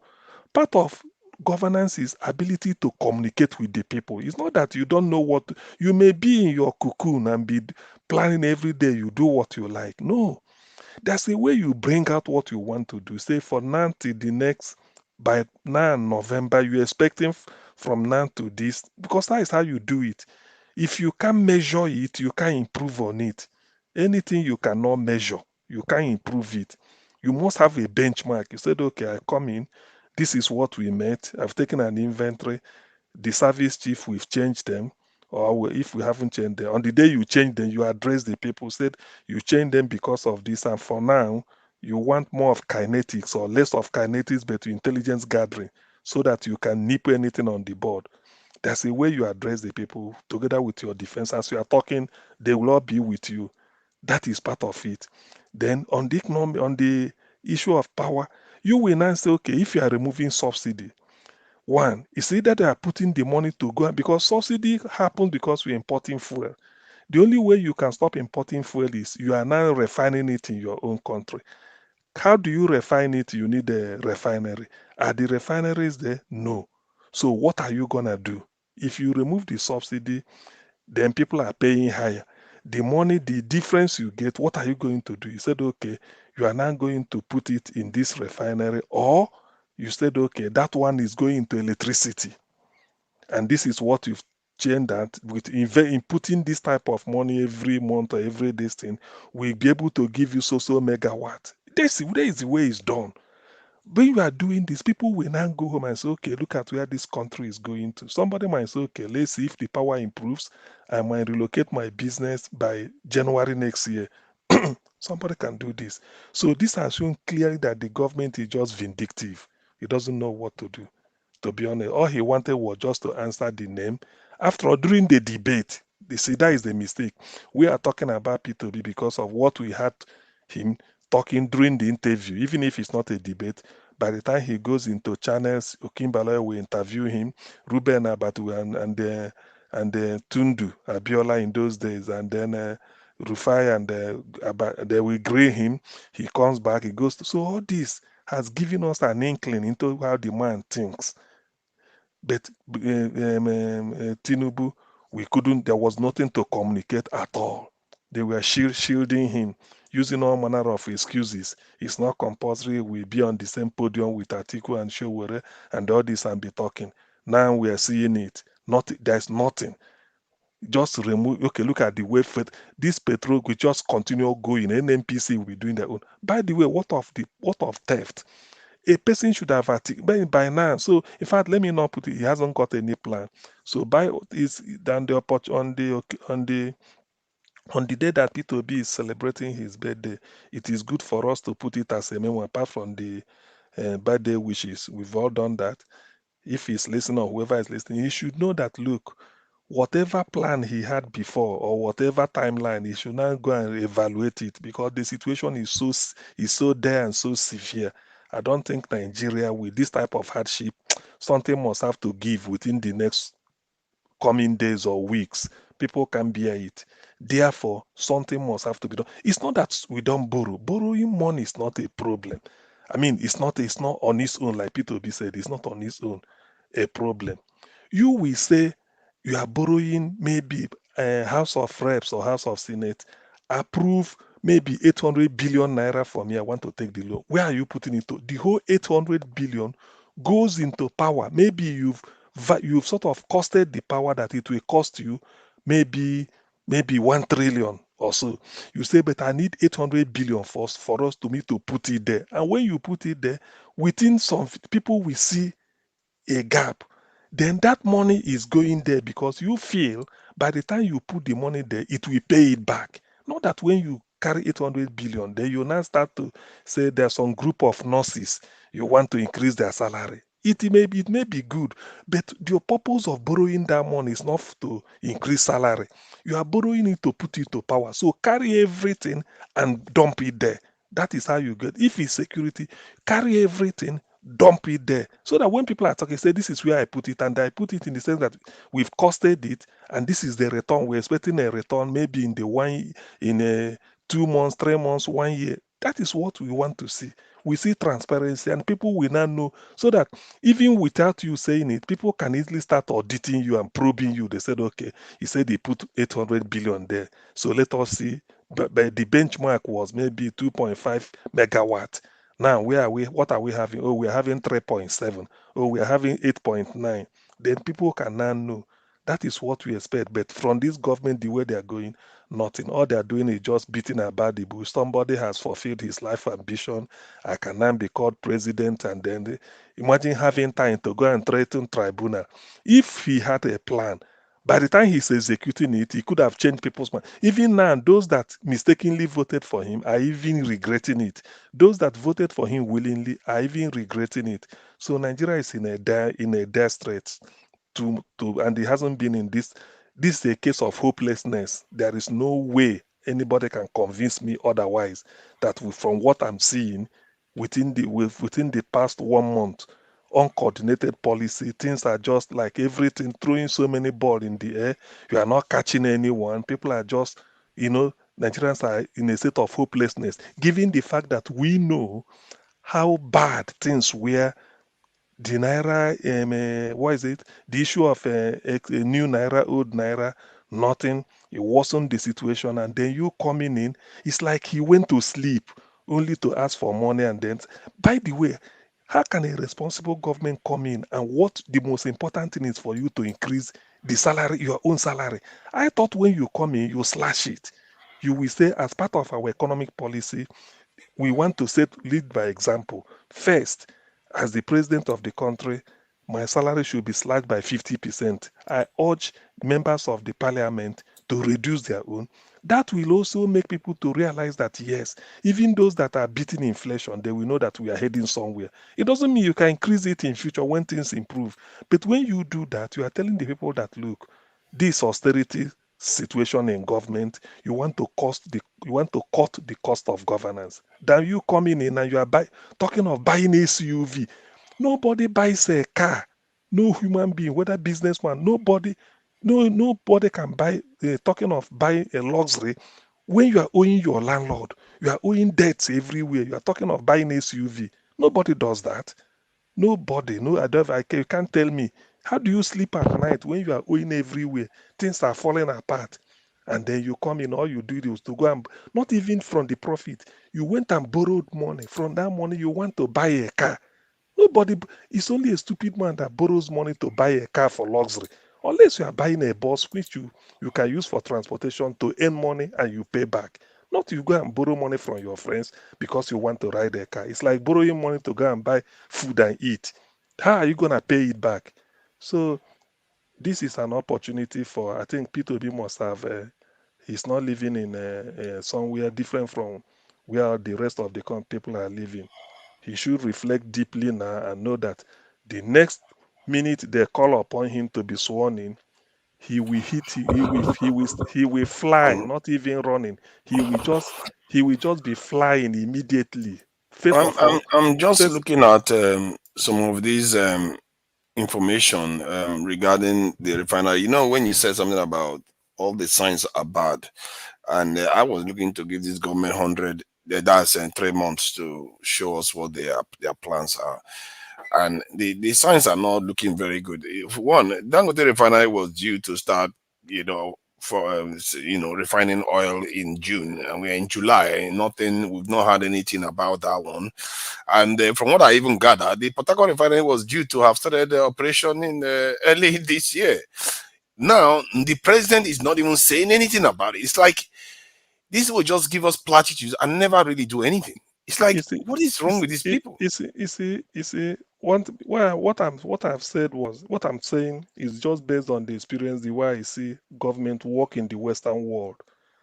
Confidence, that is how communication matters. Whatever, especially now that Nigeria is, I mean, if things are good, you can just sneak in, and then everybody, things are so bad that a broadcast, you talking to people, talking to Nigerians and reassuring, it goes a long way. People will say, okay, yes, They're not even bothering to update us on a monthly basis on this thing. They are supposed to be updating people on what's happening. And the type of communication cannot be a presidential, what is it called? The press secretary will write one article and they put, no, it's not what we want. This can be a case of the president leaving Aso Rock before you know it is in Enugu addressing one this and telling them that, look, this is the defense system. I know that the security is a challenge now. I've met with the service chief. We change them, the strategic areas, the field commanders. These are money I'm going to put, and I expect them that 24 hours non-stop we'll be having briefing. By the time you are saying this, and people will now see what they are trying to do. You said you've taken audit, though we are short. We are short in manpower in strategic areas. We are going to beef it up. We are going to escalate training. We are going. They are relied because this is like what is it called? It's called something like a period of emergency. It's like there's something like a plane crash somewhere or a building got burnt. It's just a fire service. You see the way the fire service are running, just like emergency fire brigade approach. That's what it needs. There is no sense of urgency. The only urgency is food security, and now they are talking about palliative again. Instead of securing the country, they are worrying about palliative. We have IDP camps all over the place. So you talking of increasing your pay? That is an insult. You don't talk. That is the where they missed it. 104% you want to increase the pay. You don't, it's not. That is high inflation. In the West, they don't believe in increasing salaries. Rather, they believe in making the price of commodity a bit stable. That is their own, the way they do it. Because if you keep allowing the price of milk to balloon, it means that you should be increasing salary all the time. So why not go to farmers, subsidize it? They keep it fairly stable while the salary you are taking is okay. So that is when I know that on the two major key issues that people expect to hear what is going to say on the incessant killing in the country in terms of defense. After all, the primary purpose of government is the protection of life and property. So it's defense. He failed it. Secondly, the economic situation is so bad that rather than you articulating one or two things to give people hope, you are telling them that you want to increase your own salary. That is to bring out inflation, and they are buying imagine SUV in a situation like this. If Peter Obi comes in, what you should be talking about, if there are 100 SUV, you bring it down to 2 or 3. Sell them off. We need money to put in the key areas. Put the money in the key areas so that they will start yielding, giving us results within the next 2 months. Otherwise, Nigeria will collapse. As far as I'm concerned, this government, it hasn't even if they came through the back door, they've not justified anything. Thank you. Dr. Sir, in order to add to what you just said, right? In fact, I'm looking at it in this way. Bola Tinubu would have looked at it. I thought they say he worked in an accounting firm also. He would have checked, okay. He would have said, okay, I'm coming in. Let me look at the balance sheet. Let me look at the asset and liability. He should have just treated Nigeria as a company or as a bank or whatever. Look at the statement. Look at the state of affairs of the country. What is Buhari handing over to me? Where are the cash in the bank? Where are the cash at hand? Where are the assets that I'm going to work with? You evaluate all these things, because you need facts and figures for you to kickstart whatever he has to, for the people. So this is what I expected him to do. Hello, Buhari. I think Buhari handed documents to him regarding this. This is one of the things they did in that day where they were giving him that award, GCFC something. So they gave him documents to let him know what is happening in the country, and he got in there and just started throwing things all over the place. Nigeria right now is in chaos. You cannot come into a country like Nigeria the way it is. You are talking of buying SUV. That is my annoyance. This is quandamania. Is that what we are here for? Look at the defense. Security is the worst. Economy is you can't be talking of yourself. Whether you should be telling people that, look, when you came in as a sacrifice, the salary of your disease is 50%, you slash it. There are all those members of House of Legislators. They can live on a salary of 500,000 a month. They can. This is what the country those SUVs, when he came in, do they say that they don't have SUV that is already existing in government? All they would have done is very simple. It's just for you to carry out an evaluation. When was the last federal government bought SUV for his House of Rep or for his Judiciary or whatever, or the arms of government? If you check, is it 2 years back? Is it 3 years back? At least, if you are buying a brand new car, bulletproof, right, you should take it a minimum of 4 years and above. So these are the things that you need to audit to ascertain what is urgent, if need be. That's the first thing we would have done. The security situation is the most urgent. Yes. Followed by, because that is the reason for government. The purpose of government is secure life and property, not even to build industries. So the security, when you come in, okay, you've changed them. First of all, you talk to us. This is what you want to do, and then the theater or what was like a battlefield. In the field, what are they going to do? Intelligence gathering. In terms of espionage, there are so many things that comes under security. You address it and tell us that you expect, because you don't just say something. You said you're expecting that within the next 2 months, within the next few weeks, because that's how people will follow you. Everything is measurable. You don't just say something. That is the way it's done. Then on that, you said, but he said that he was going to employ young youth. Is it to do 500,000 or 200,000 youth for in the armed forces or police also? Is that what he used to campaign? That was part of his campaign promise. Isn't it? In the campaign, he doesn't want us to dictate his weak points. Now, you are now in the power. Can't you talk to us again? Forget about it, this thing. Can't you talk to us again? Especially on this issue, you may say you came in because there's a way you arrest you. If it doesn't inspire confidence, that's why I'm expecting when Peter Obi comes in, you have to first of all know that the people are looking upon you. You are the person there, and we know our problem. At least, even if there are no problem, people know that insecurity is a problem in Nigeria. The whole world knows. So we expect that to be number one. Secondly, our economic situation, the standard of living is so poor. But people will link it to because of lack of basic infrastructure like power, like maybe all this or that. We understand. And the Naira is not doing well because there's nothing to do or nothing exporting or whatever. And then oil theft in terms of the economy, you should have said, now oil is being stolen, but I assure you, but from this month, that's all. So barrels of crude oil will now be recovered that have been stolen. Added to this is the type of details. When you are giving it, people will now say, okay, with this thing is doing. If you want to remove subsidy, it doesn't mean you tell people that you're removing subsidy every month. This is how much comes in, and you are putting this, you've made it to be instrumentally that will go into electricity generation. If you sign contract with Siemens, you tell Siemens that this money is, you said it's maybe $5 billion. Okay, since it's $5 billion, I agree that every month, whatever we get out of our subsidy removal goes in there. So people will be, that's what Peter Obi is saying. When you borrow money, you tell us where you are putting it. Not when you borrow money, you're talking of SUV. This man is 70 billion. This one, what are we playing?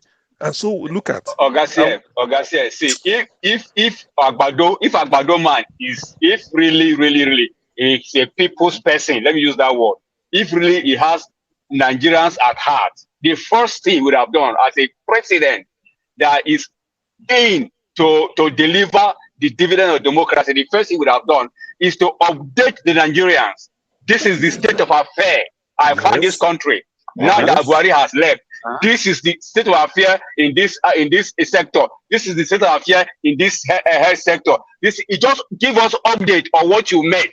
Then thereafter, you can now advise, okay, this is how I want to start. Just update people. Information is key. Feedback is very important.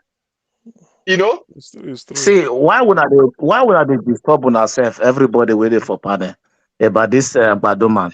He don't tell when I manifesto. He said, "Now my turn. That is to be president. I just want to make sure say I be president for my resume in case he die. Where they go? So they go presume rich resume for they say at least in rich president. He not come any debate. He not come interview. He tell when I said now my turn. Now be I want to achieve. And now what he try to do. So if you force that horse, you don't die. Make it. I mean, they beat horse, you don't die. You know go shake. He go do what he say want to. And he tell when I again say he won't continue from where Buhari stop. I don't know what you would fight this guy for. You don't go feel big what you not get. This is the worst time to buy SUV. How can you be talking that? Now. You look came at in look to at buy SUV. Is that the problem we are facing? SUV. Misplacement of money. And you borrow money and borrow. Look, okay, let's face it. Can any of us here go and borrow money to go and buy a car? How are you gonna pay back? Not even car for commercial purpose. Car for luxury. Luxury. When you drive your park and go sleep, engine go there. In the morning you drive and go buy a car, come back, park, go party, come. How are you gonna pay back? I hear that Alex was saying something about holding the labor representatives accountable for whatever they are doing there, because they did vote for these. I don't know whether they passed vote for the salaries and whatever is going on. So if they are passing votes, where did they vote? What did they vote? We want to be knowing all these things. And you know, I talked the other day that maybe it would be good to have a kind of an ambassador on the ground in Nigeria. And Alex is as good as any. If they say they need to put money together every month to be giving him to go in there and find out whom are the ones that are traitors, and then we start strategizing on how to get rid of them from office. If he's to get half of his constituency to sign up and start the process, sometimes even starting the process will make them sit up. So we have to start putting fire under these people. And when you start setting an example with them, then they will learn, because Labour need to send signals that they don't represent this nonsense that is going on. So which means, this guy said to Niger, you have a good point. CM, sorry, 1 minute, sorry, sir. Sorry, sir. CM, you have a good point, but it's just that this statement you just made now with our Labour representative is the responsibility of Labour chairman to find a way to make sure that they give you feedback on what is happening out there in the house, because he's supposed to be the watchman right now, because those people that are there, they probably, some of them have not even tested power before. All these LEP 79, LEP 80, they got the opportunity and they are in there and they kept quiet. No feedback, nobody is seeing anything, nobody hearing anything from them. So it behoves on the Labour Party chairman to say, hey, guys, what's happening? I don't trust people on the ground. People on the ground, they can get corrupt very quickly. The reason why we have a bit more effect is that we don't have much of a direct interest in Nigeria. But because people from here, when we are supporting somebody to do something on the ground, we can actually affect him without getting infected by the corruption and threats and all the rest that comes from Nigeria. Like Abure now could be doing some of all these things. They could be making a lot of noise, but they are not. When I said it the other day, people were like, oh, I'm criticizing. I don't know what it's like. Then let us overseas take charge and start doing some of all these things. Because these people, they need to be made to understand that if they go in there and they want to start misbehaving, yeah, they have a constituency that gets them their vote, and they can pull it away from them and put people that are actually going to represent the interest of the people, you know, and that means we have to start setting up that kind of culture. Because typical in the past, the way people get elected is you go and you demand money, you bribe your way, you pay people, you do all this money, people vote for you, even just you buy people's vote.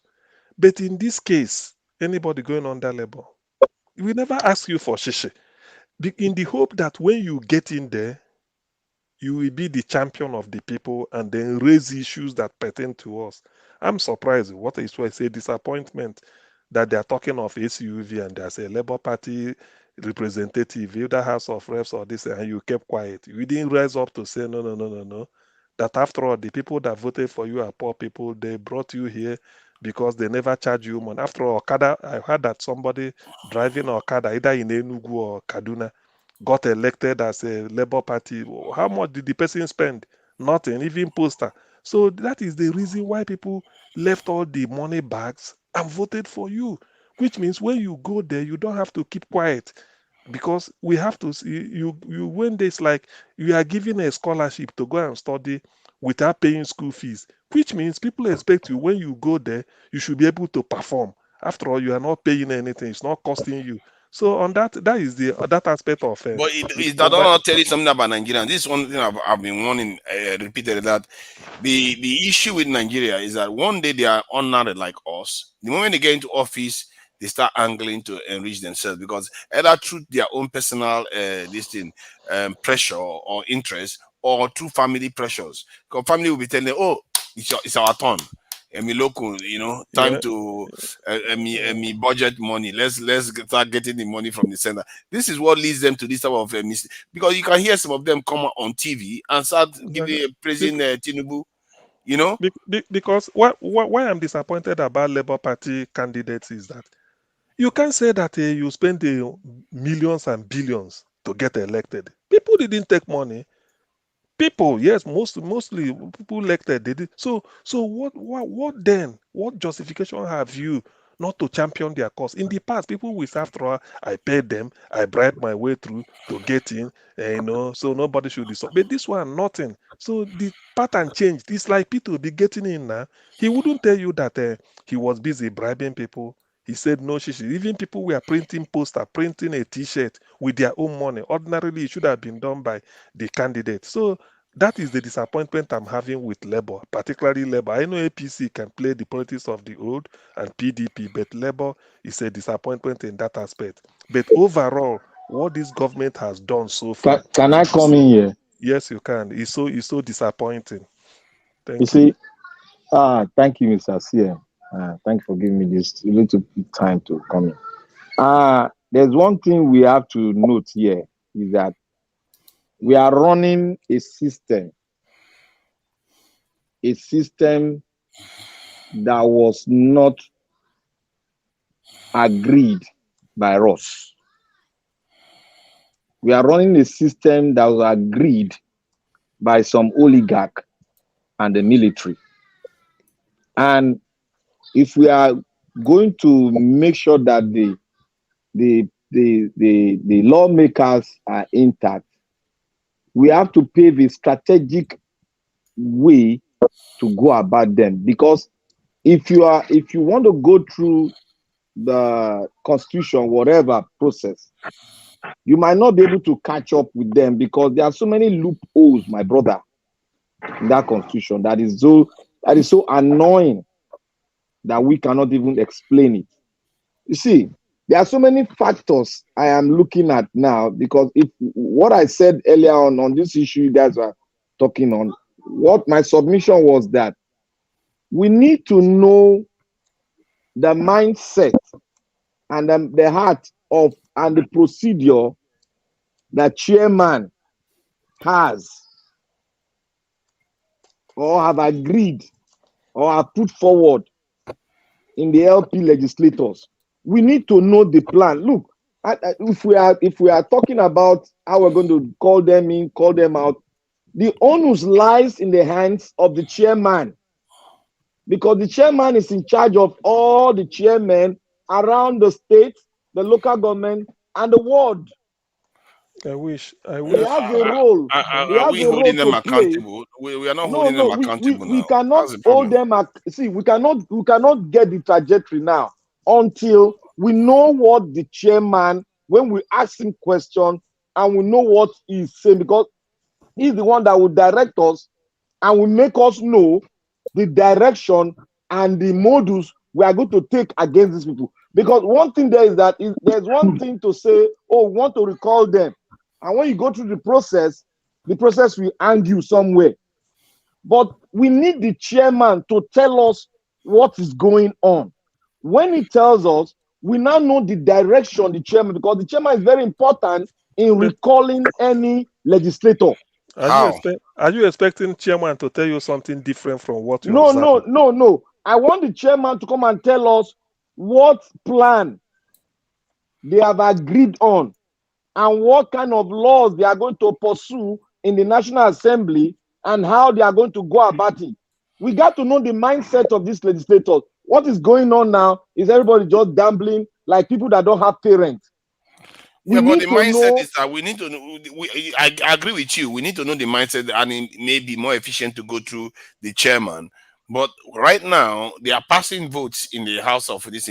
What is the agenda, and what votes have they passed? There's no way to know that. That is what me and you are on the same track. You now ask what is the agenda. That is what the agenda will come from the chairman in agreement with the National Working Committee that will tell us the agenda the party wants. Then we will now see the roadmap and we'll now start putting our own input into the agenda and we'll try to push forward a bill through them, and that is it. But we don't know anything. We are left in a desert. We don't know what is going on. But Black Panther, when a bill is being debated in the House, at least for the little I've seen anyway, not that I've seen much, and you are looking for Labour Party somebody to stand up and talk, you didn't see. That tells you that maybe it's not of interest to them. That is exactly. That is no, because they should be making noise by now. You see, because whatever agenda you have with whatever meeting upon meeting or agenda with the chairman you have, we the people may not know. How we are going to see it when you play it out at the floor of the Senate or whatever they are debating. Maybe they said you object to this bill, you raise your hand up and you start talking. That will now tell us that, so this is the type of idea that these people are bringing. But maybe on the day of the debate, you are not even on the floor, or you were there, but you didn't object to it. So I don't need to know whatever. You don't need to come and brief me again on that you're on our side. When expectedly, you know that buying SUV, because, that is a shame. The money you borrowed to go and buy SUV for what now? Nigeria don't need all that. Is the waste, the rascality we are talking. Look at the place, so many problems mounting everywhere, insecurity everywhere, economy is almost zero, and you are borrowing money with interest to go and buy SUV that you drive, you park. It's an economic waste. Yes, it's an economic waste. You see, now we are can I come in? Okay. Is it Black Panther? See, I wanted to explain one particular thing. Okay, go ahead. You see, what Oga CM is talking now, you see, you when they started, it is Obasanjo that started this madness of giving them money to buy cars, giving them money to rent out, give them money to do this. It was Obasanjo that started this madness. And because what was said on the house was that the houses for the legislators were built so that you wouldn't have that budget of giving them money for housing and all those things. Houses were built. But what happened? Some people played the trajectory that, that's a waste of fund. It will be a waste of fund in maintaining the house, blah, blah, blah, blah, blah. They now sold the house to the legislators. And now said they'll be budgeting every legislative year. They'll be budgeting, every new legislation, they'll be budgeting for them, for housing, for transportation, for toilet paper, for all this. That was what you are saying now was what they were telling us that, if we have a house, particular house for them, it will be wastage of money. Now, we are in there now. We are budgeting money for housing. It is now what? Wastage of money. We are now going back again. I think I think the political class have made a mess of all this. You see, they design it for themselves. But it takes somebody to stop all this now. That is it. That is what we are talking about. You cannot continue. When you come in, you see are this type of correct. thing. Yeah. It takes something. You know, it See, doesn't mean any nonsense can continue as long as you tolerate it. Let's say Peter Obi comes in now and said, look, henceforth, the executive bill or whatever, you put it across that you want to slash salary. There's not, it's done everywhere in the world. You are in an economic situation, an emergency, in dire stress. You want to cut salary. For Christ's sake. Yes, you cut even it. Apart. See, sorry for interjection, but you look, apart from this thing, now which kind of work the legislation needs to become full-time job? Now every day, now would they sit down to discuss Nigeria matter, like what you go for 8 hours? Why must they be paid that heavy? Let them peg their salary to teachers. Whether they not go argue me, they increase teacher own. Let them peg it to the teachers in the school. Let them peg in other countries. The important things are given attention, full attention, such as the security officer and strategists, such as teachers and doctors. These are it is only the ambulance that can be on the center of the road, and the president is coming, it will park for them to pass. President will park. President will park, ambulance will pass. That's what I'm saying. The president will park, make ambulance pass. Yes. Why our brain come for that country upside down? You go see important things, they give less attention. You go see teacher where they produce the future of that country, the value of that country. They go treat them in nonsense way. Look at medical professionals. Every country, they just see Nigeria as a big elephant meat where they go harvest doctors, they go harvest brains. They drain the brain from that country. They enter their country. You go here say somebody don't do one kind of magical thing. You go check their heritage, their root. Now Nigerian, originally from Nigeria, way back. You go here say this one. Now the children of an immigrant. If those things they happen for Nigeria, you know what things say by now we go not do it with it. But you see, every madness, and I trust what Peter Obi say, when the change is due, you cannot stop it. Exactly. And this is what is already due. You can see, say anything. You know, they see, say everything what they do, they always enter zero, mistake, they enter error. Just to let them know, say, they don't reject them. If you be person who believe inside Bible, you go discover, say, anybody where God don't reject. Now, so error when you go make man validate the rejection. That's going to happen. Anything they touch. I'm really disappointed. Even the judges. Nobody go even fear me. I know they fear. The day of the judges. After they talk to you, I believe say judges don't they discuss with them. Tinubu come say, look, I beg. This thing will not go do. Now just to allow you to stay a little longer. But we go just make you. If not, wait till only saw back Olisa Ogbakabo, that the NBA former Ogbakabo, that man said, he said this thing I want our Is he talking about Bakoba? That was funny. It's okay. Go ahead. Don't bite your tongue, sir. Ogbakabo. Ogbakabo. That guy. Just say Olisa. Just say Olisa. It's okay. Yes. Mr. Olisa, which is the barrister. That my guy said that. This thing I only want, they themselves know. Make I tell you this thing. Look, you know, say there's a way, you know, sometimes if you want to bribe somebody, you know, go feel bribe 100%. Then go say, I go fit do one level. Make I add dignity to this bribe. I go allow you stay small, but I don't go feel say you go like that. No way, no go feel happen. I'm very sure that the whole thing that when it go happen when I go say all this fast thing where people they do, where they appoint people, they fire some people. With it now, person will say, you know, say person don't do ritual. I want to die now. You know, say time don't reach. Now how they do it is because in they go. Look, it is time for Nigerians all over the world to gather together in their homeland and make that country great within no time. We have the potential. We have everything. The world, look, Nigeria to rise up. A question of put like Peter Obi there, you mobilize people. You see. There is no way you can tell me that what Nigeria needs is buying SUV at this point in time. It's a shame. It's a shame. That's your problem. Dr. Sia, let's even look back first of all. we are just talking about now that they're already on seat. Let's look at the process first of all. For somebody to take 100, how much? 100, is it 100,000 or 100 million to buy a form? You know what 100 million is? So they have the system have made this position so much attractive to the point that everybody right in his heart, the first thing they treated it as transactionary. So as soon as they get in, what they think about is how to recover. To recover from some of them even go about borrowing money first from bank just to buy form and go in there. What do you expect somebody to get in there eventually? The first thing he will think about is how to recover the money he used in buying the form. So they made it so much attractive that common man like you and I cannot go and buy this form. 100 million for just a form. Then what will he now use? How many million now will he now use to campaign?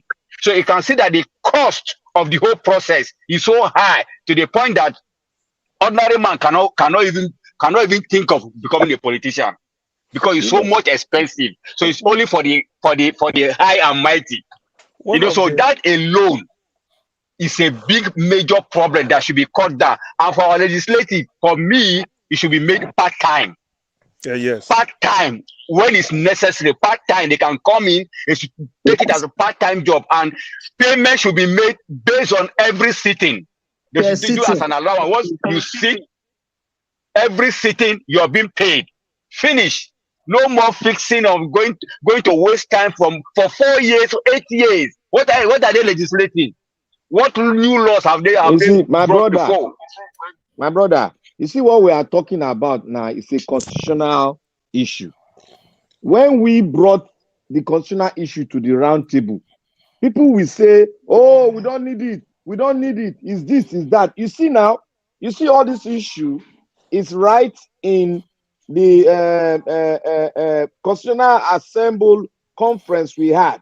They made it in such a way that they made the legislative less attractive.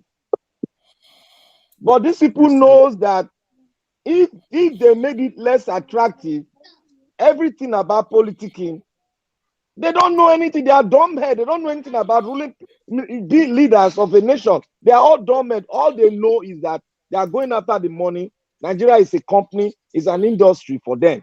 Simple as ABC. But people argue with us, oh, Nigeria don't need a new constitution. You see the constitution they gave us now. You see the mess it is. Do you know what Peter Obi will do? How the way he has said it is that say he just comes in, it address Nigerians and say on the issue of power, my plan is to add maybe 20 megawatts on what we have in now, and it will cost us so amount of money. With our technical partner will be Siemens of Germany. This is how much it will cost us, and then to fund this, we've made available a loan facility of this to go into it. This, when you say something like this, you've won the heart of Nigeria because they are now following you. You now said, okay, on the subsidy that has been removed every month, this is the amount that we accrue from the subsidy. This amount will be going to fund that power, so such that gradually within 2-3 months, power will be moving up. Within a year, we should be able to have, even if it's 20,000 megawatts on top of what we are having, and it continues. This is governance. Mr. CM, Obi will not remove subsidy. Obi is an economist. He will not remove subsidy. I can stand my ground. If you enter there, you will see what's going to happen. He will not remove subsidy, because if you want to remove subsidy, your structures, your economic structure must be tight. And what do you make? How do you make it tight? You have to have a sort of a booster,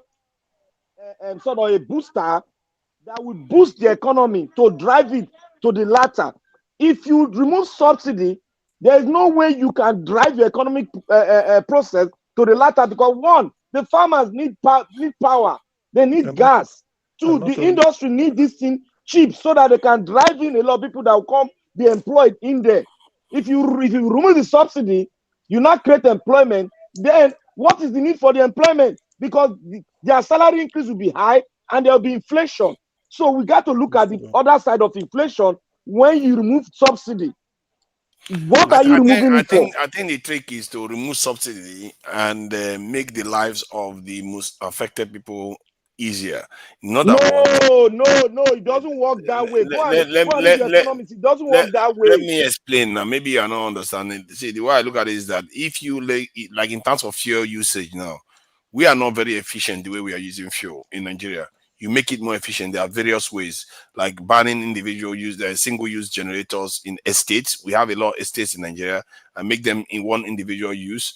In terms of converting to gas usage instead of using only petrol, companies you can also give them. Can I ask you a question? Yeah. Where you are staying, tell me any European country that dare to remove subsidy on gas. Tell me now. So there is subsidy in the UK right now on gas. Tell me any European country there's no subsidy. that dare to remove. In terms of petrol, there's no subsidy for petrol. There's a lot of tax on petrol. There's no subsidy on petrol. Are you sure? Yes. Go and find out. Petrol is very expensive. Petrol is £1 something in the UK, and that is in excess of 1,000 naira per litre. There's a lot of tax in it. It's one of the most taxed this commodity in the UK actually. So they don't mess about. They make a lot of money. The government makes a lot of money from petrol. So they are taxing it to hell. Actually, if you know, part of transparency we're talking about is that, okay, you say you remove subsidy every month. There's money coming in. What are you using that money for? That is the issue. What are you? Because there are things you will be telling somebody, say, look, you are suffering this because of this. The person will say, okay.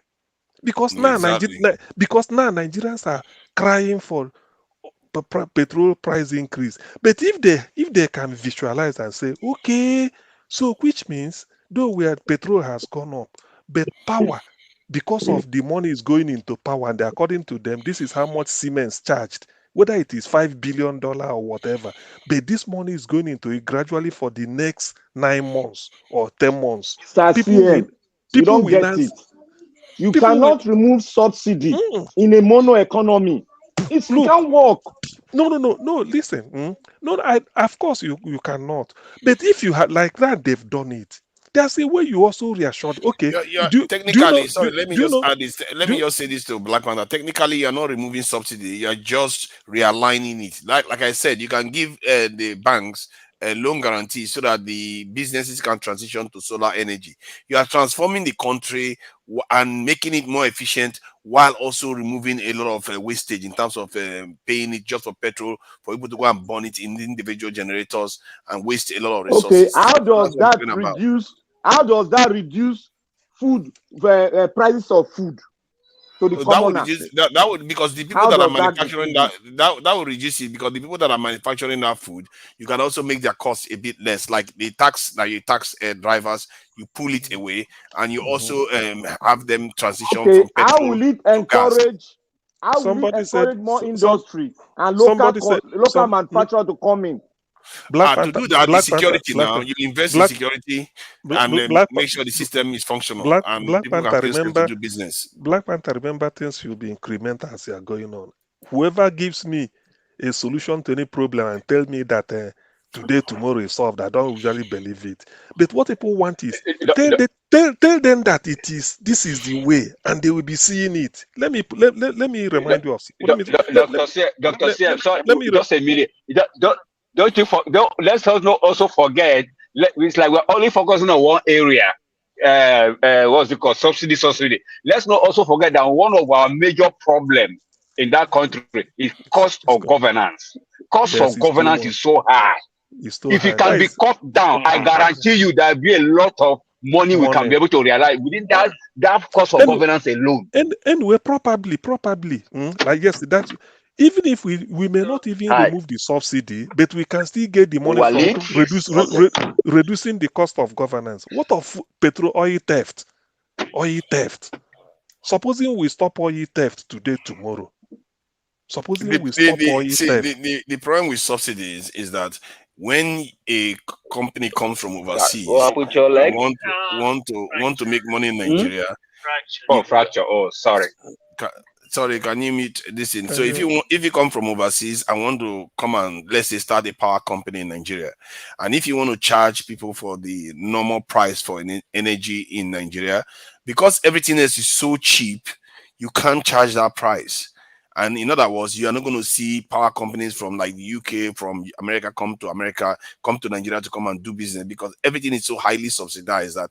But yet, the equipment that you need to build that power station and everything is still coming from outside, that is not based on Naira. So when you bring it to Nigeria and you want to charge Nigerians for it, they can't pay it, because everything they pay for is so cheap. So that's another reason why you want the subsidy to go away, so that yes, price may rise, but what it is doing is that it's equalizing with what is happening internationally. What the people are trying to do is to devalue the currency and dollarize the economy. No. That is what they are trying to do. No. Maybe that's what Tinubu is doing, but that's not what my idea is. What they are trying to do is to dollarize your economy and make your currency weaker, so that they will monopolize it. They are making it weaker. How? Okay, now you want to sell the gas to the to the standard of international market. That is what they are going after. Yes, that is where they are going. Because that's what they pay to for it. The reason why how can you be a producer of crude oil? You bring out crude oil from your soil, then you now remove subsidy on it, and those countries that are not, they don't have crude oil, they are subsidizing their own in order to cushion the effect of small-scale industry so that they will grow. You have not done, you are a developing state. You are not a developed countries country. You are referring to, they are not, it's not subsidy that made their local industries grow. See, what my made their local brother, industries grow is to be able there to is no pay for stuff that they developing country in manufacture. the world. Go and bring any professor, I will challenge him here. I've read economic book. There's no economy in the world that want to grow, I want to boost this industry, that will subsidize its gas. See, a Black Panther, wait. What are we talking about? We are not removing subsidies. I'm not saying we are removing. I say we are realigning it. I said it earlier. They're not realigning it. They remove and forget that English. Wait. Black Panther. You don't understand then. Black forget Panther. That English. Black Panther. Let's say that before Nigerians were paying, was it not 200 or 145 naira per liter? Isn't it? I don't know. I think it's about 145 or 180 per liter. Petrol. That was when they said subsidy. Now they removed the subsidy and they came to, let's just say, 500. So the difference between 145 and 500, which is around 200 and something, is now the subsidy. Let's assume we leave it at 145. Remember that shortfall, Nigeria is paying it. Now the essence of removing subsidy was to get the money. To have, it's like you want to release money from your equity. You want to have money. I agree. But what I'm trying to say is that in Nigerian case, have we explored other ways of releasing money before we go to subsidy? Oil theft, cutting cost of governance. Let us do these two first.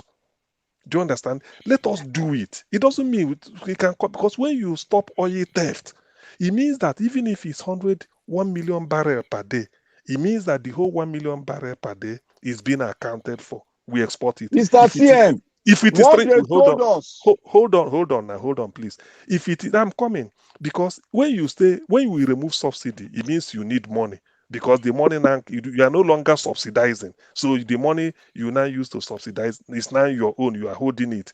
Okay, since you are holding it because you need money, where are you putting that? That's why I'm saying. Let subsidy be. Can we stop oil theft and make sure that all the crude oil we want to export is accounted for? Can we cut the cost of governance? And then, because when Obi said in Anambra State, he slashed the cost of governance and a lot of money was coming out, he used it to settle pensioners and everything. So Nigeria can do with cutting cost of governance and then looking at this oil theft.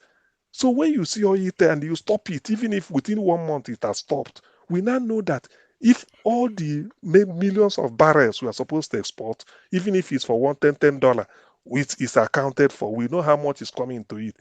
Maybe removing the subsidy now may be gradual.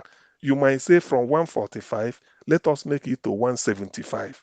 gradually will be Mr. rising. CM, That's what Mr. I'm saying. CM, Yes. I stand my ground. A developing economy, a third world economy like Nigeria. Yes. You are getting crude oil. Yes. You have the largest reserve of crude oil in Africa. You have the largest reserve of gas in Africa. You have the largest reserve of bitumen in the world. That's a wrong premise you are now, going. Hold on. Let me respond. Let me respond. Let me respond to Black Panther. I'm telling you, no. It's a wrong premise. CM, you have already responded. Let me land. Finish your Let point. me Finish your land. point. Yeah. See, when you are developing as a nation, there are some certain incentive you need to put in place to drive home the middle class industry, to move people into employment, to move people in to work and drive home the taxation issue we are having. But what they are doing, they are telling us that if they remove the subsidy, it will encourage foreign investors to come into play the game with the local guys. But what we saw is that we knew that there was no subsidy. We knew that this money was being divided. Then why do you not drive home the narrative that there was subsidy? Now, you are removing something that is invisible to us, that we don't know, that you told us there is no subsidy. That the only problem we have was that there are loopholes. There are people that are gagging up to take Nigeria oil and personalize it and use it to their own interest. This is what we are saying. We don't know the amount of barrel Nigeria is selling a day. Okay. We don't know the amount of gas that Nigeria is selling a day. We know how much Nigeria is claiming to be spending a year on subsidies when it is in excess of $10 billion. You cannot know that because they told you that there is no subsidy. See, so you hold on. They didn't say there's no subsidies now. Come on. They are not. They didn't say there's no subsidies. They literally there's no subsidy. Hold on. Now we can't just be talking like this. They literally quote the amount that is spent annually on subsidies. In Nigeria, spending in excess of this in 10 billion now on subsidies. If that is the amount that is being spent on that they claim on subsidies, then if they take it out, you can realign that 10 billion into something else. And like I said, you can realign it into businesses. It's not going to affect businesses. That's the mistake you are making. You think what I'm talking about will affect businesses? If anything, you can use it to. You people don't know what you are talking about. You are buying gas for 700 naira per liter, and the average man in Nigeria will enter transportation for 1,500 1 kilometer, 1,000 naira in a small way. You're not looking at it from the bigger. No. I am looking at this is not from a discussion. We are not making sense. I will just leave the I'm not looking at it as a big one. I'm looking at it how it affects the average Nigerian. Black Panther, I have a question for you, because that's why I said your premise of your logic is wrong. The petrol or whatever you are talking, is it refined in Nigeria or do we import it from abroad? That is a question for them to answer to us. You see, okay, listen. Now let me tell you. Our 4 refineries are not working. Dangote is not yet refining. So whatever petrol that comes is being imported. Do you see why subsidy comes in? If we are refining it in Nigeria, no subsidy. It's because we are importing it. That's why subsidy comes in. If we are, say, from Akwa Ibom, they drill it and then a pipe, channel it down to Eleme, it refines. No subsidy. Now we. That's why I ask you. I know what you are building. I allowed you. It's because we are importing it, and because of that fraud. Even if they import it for $10, they may tell you it's $1 billion. So that a lot of fraud goes in there. The only solution is you have your own refinery and refine it internally. There is no amount of preaching or Catholicism that will make them say this. The only thing you can get is a good government might say, we import it for $10 and it is true. Okay, pay us $5 and it is true. Let us add the 5 and it is true. Or we import it for $5 and you have to pay $5. As long as we are bringing it in 4 refineries in Nigeria grounded. Dangote not working. Yet you are using petrol. Where is it refined? It's imported. That is the issue. That's why this issue come up. That's why I'm telling you. That's why this issue come up. So assuming we can do magic wand, then one of the refineries is working. We are okay. We'll be managing that gradually because it's a shame that a country like Nigeria is not having a single refinery importing petrol. It's not done. It's not done anywhere. So that's why all this when our refineries were working, we weren't hearing all this subsidy. Even if it's not on this magnitude. So because we import it, even the 700 we are paying, as long as the refineries in Nigeria are not working, we are importing fuel. And Dangote own the promise is not yet working. We are importing fuel. So when we import, they will tell you, oh, maybe this month they imported with and trust Nigerians and their fraud. You remember the book I said about Okonjo Iweala? When you go, they found out that Nigerians our government is really evil upon the people. The way they just siphon money for not doing anything. So the only way this thing could stop is if we are refining. As long as we are not refining, it's imported. Because exactly. If you're not refining, you're not likely to get the benefits because you can set your own price then. But that is the thing. But one thing we have to guard against is to have prices that are extremely low in Nigeria. If you have prices that are extremely low in Nigeria, it means people that come from outside that want to come and invest in the country cannot make profits. Because if you have tools that you bring from overseas, where things that cost more overseas and coming to Nigeria, how can you make profit? Then you're keeping businesses out of Nigeria. So we need to lift our own standard cost of living to match most countries in the world, so that now their businesses now can come. Let's say our energy cost is similar to what is in the UK. Then you are going to see UK companies come to Nigeria because it's a bigger market. See, they're going to leave the UK and come to Nigeria. Mr. Tunaja, if the people themselves don't have money in their hand to buy whatever they produce so that the economy can run, then you removing subsidy, you remove subsidy and companies are not coming in, and the buying capacity of an average Nigeria is not there to a minimum whereby it can attract foreign investors. It has failed. I'm not supporting the subsidy the way it's been implemented. I'm not supporting it. CM, please hold on now. CM, hold on for a bit. I'm not supporting the way the subsidy has been implemented. But in terms of the idea behind it, I think the Nigerian economy needs serious rejigging. When I was in Nigeria, I was frustrated by how wasteful we are.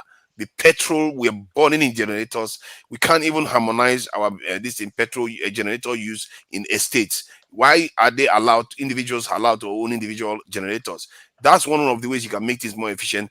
We are able to remove bikes from the street. Why not remove them from individual estates, so that you have 1 or 2 communal generators that can be easier to maintain and easier to it uses more less fuel.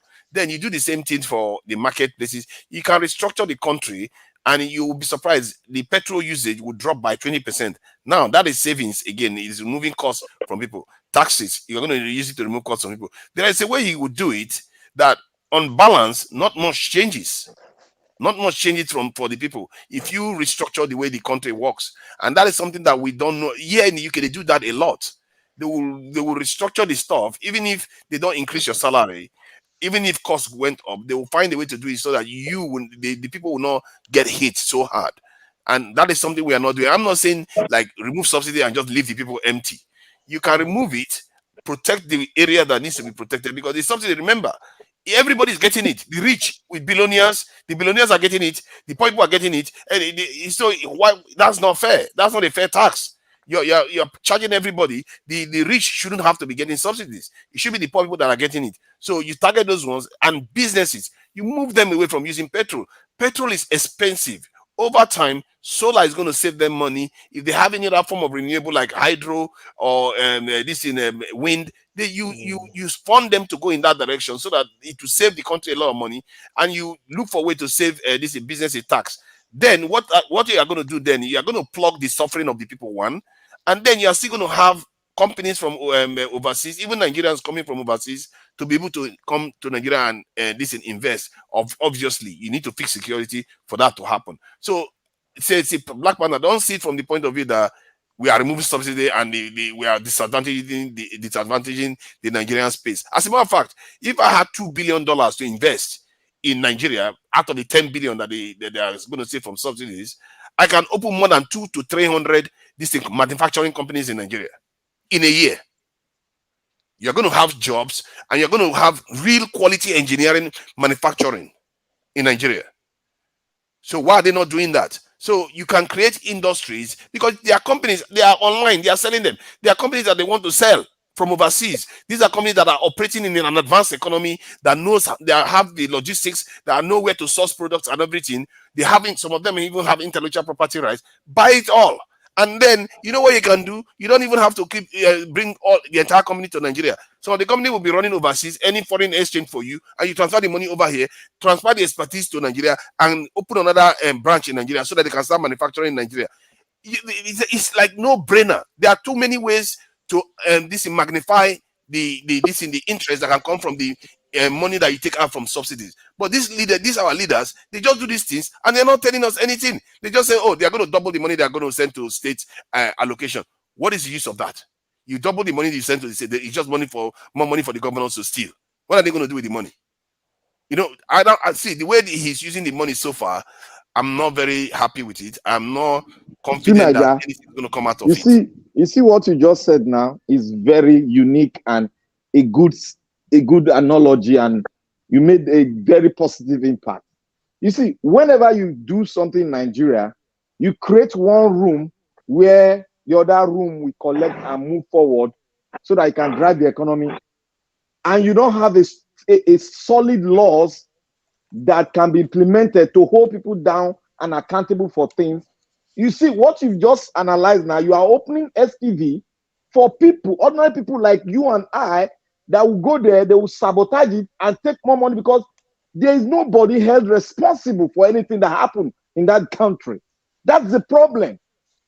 Because any system you put, Okonjo-Iweala was there, a system was put in place. Some governors challenged the system. They challenged it, they drop it down. Our economy was going up when that system was created by that woman. But all of a sudden they said, no, they don't want it because because there's no room for them to create an SPV because they couldn't pass through that man the woman because she was a brick wall. I think the diaspora is a key factor because they will find it hard to fight the diaspora. Because one of the biggest problems to fight the diaspora is that many of them are not only Nigerian citizens, they're also foreign citizens. So, because what happens in Nigeria is that they intimidate people a lot. When you hear that somebody has been attacked in Nigeria, you know, if I talk, what is going to happen to me and my family? People are always worried. So the diaspora needs to start standing forward and putting themselves in the way. If we want to change that country, we have the ability to do it because we are not subject to their controls as much as they do with the people in Nigeria. And I can understand the fear. If you're in Nigeria, would you know, it will play in your mind. If they have your number, they know where you live. They can come there and do anything to you. Particularly if you have a rogue government in power, everything that won't care. Anyway, the thing is that I had expected that left for me because the final antidote to our oil, all this refiner, what is it called, petrol, fuel and everything is our refinery must work. It must work. You know, that's why sometimes a sincere government, no matter what, can easily say, okay, how much will it cost to fix one or two refinery for a start? You might say it costs also $1 billion. If you make all this money they are borrowing, you put it in one and they start working. Look at 8 years of Buhari, it was the 8 years of in this type of thing waste. Because without our refinery working, it's a shame that even if we are importing fuel, it's not the best. Because we take crude oil, we trade in, we do all these things. A lot of so many wayo is in the thing. I know this subsidy they're talking about is just a built-in figure. It depends on how genuine the person is to explain to you this is the real situation with the subsidy. So until our refinery works, and how much will it cost to fix our refinery?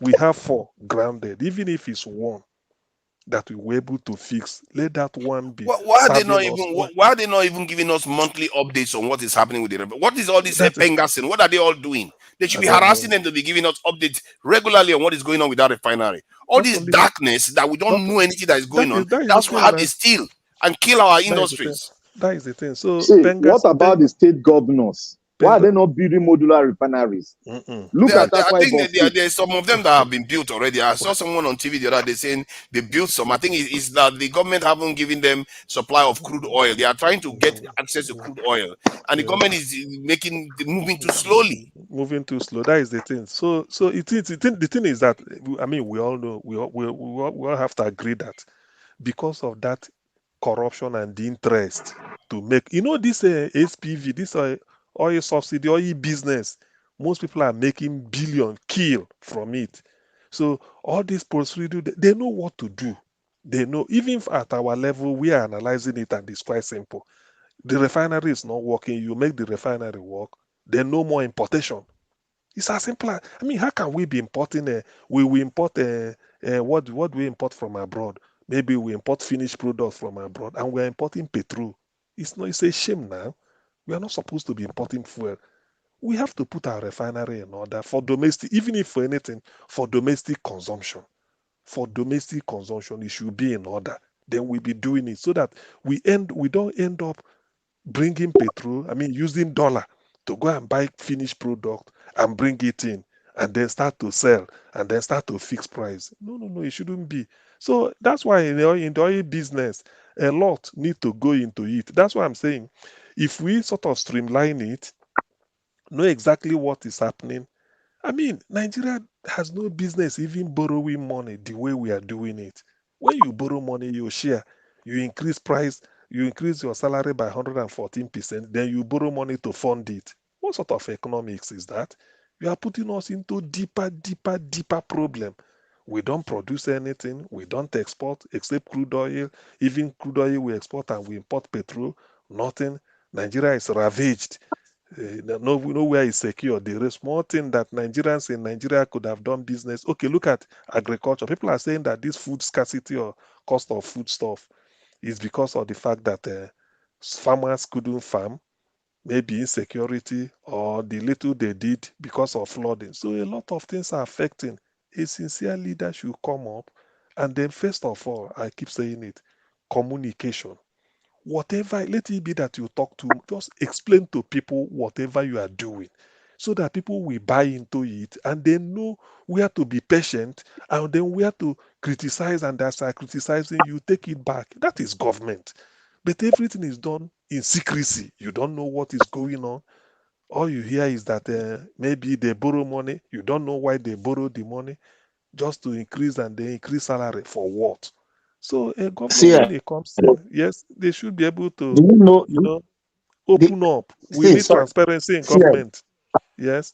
the reason why you see all Nigerians, old, young, anyone who have listened to PO, or who listen to the person who listen to PO, why everybody clamor for Peter Obi is that all you are summarizing, to summarize everything you are saying, the embodiment of all these things is Peter Obi.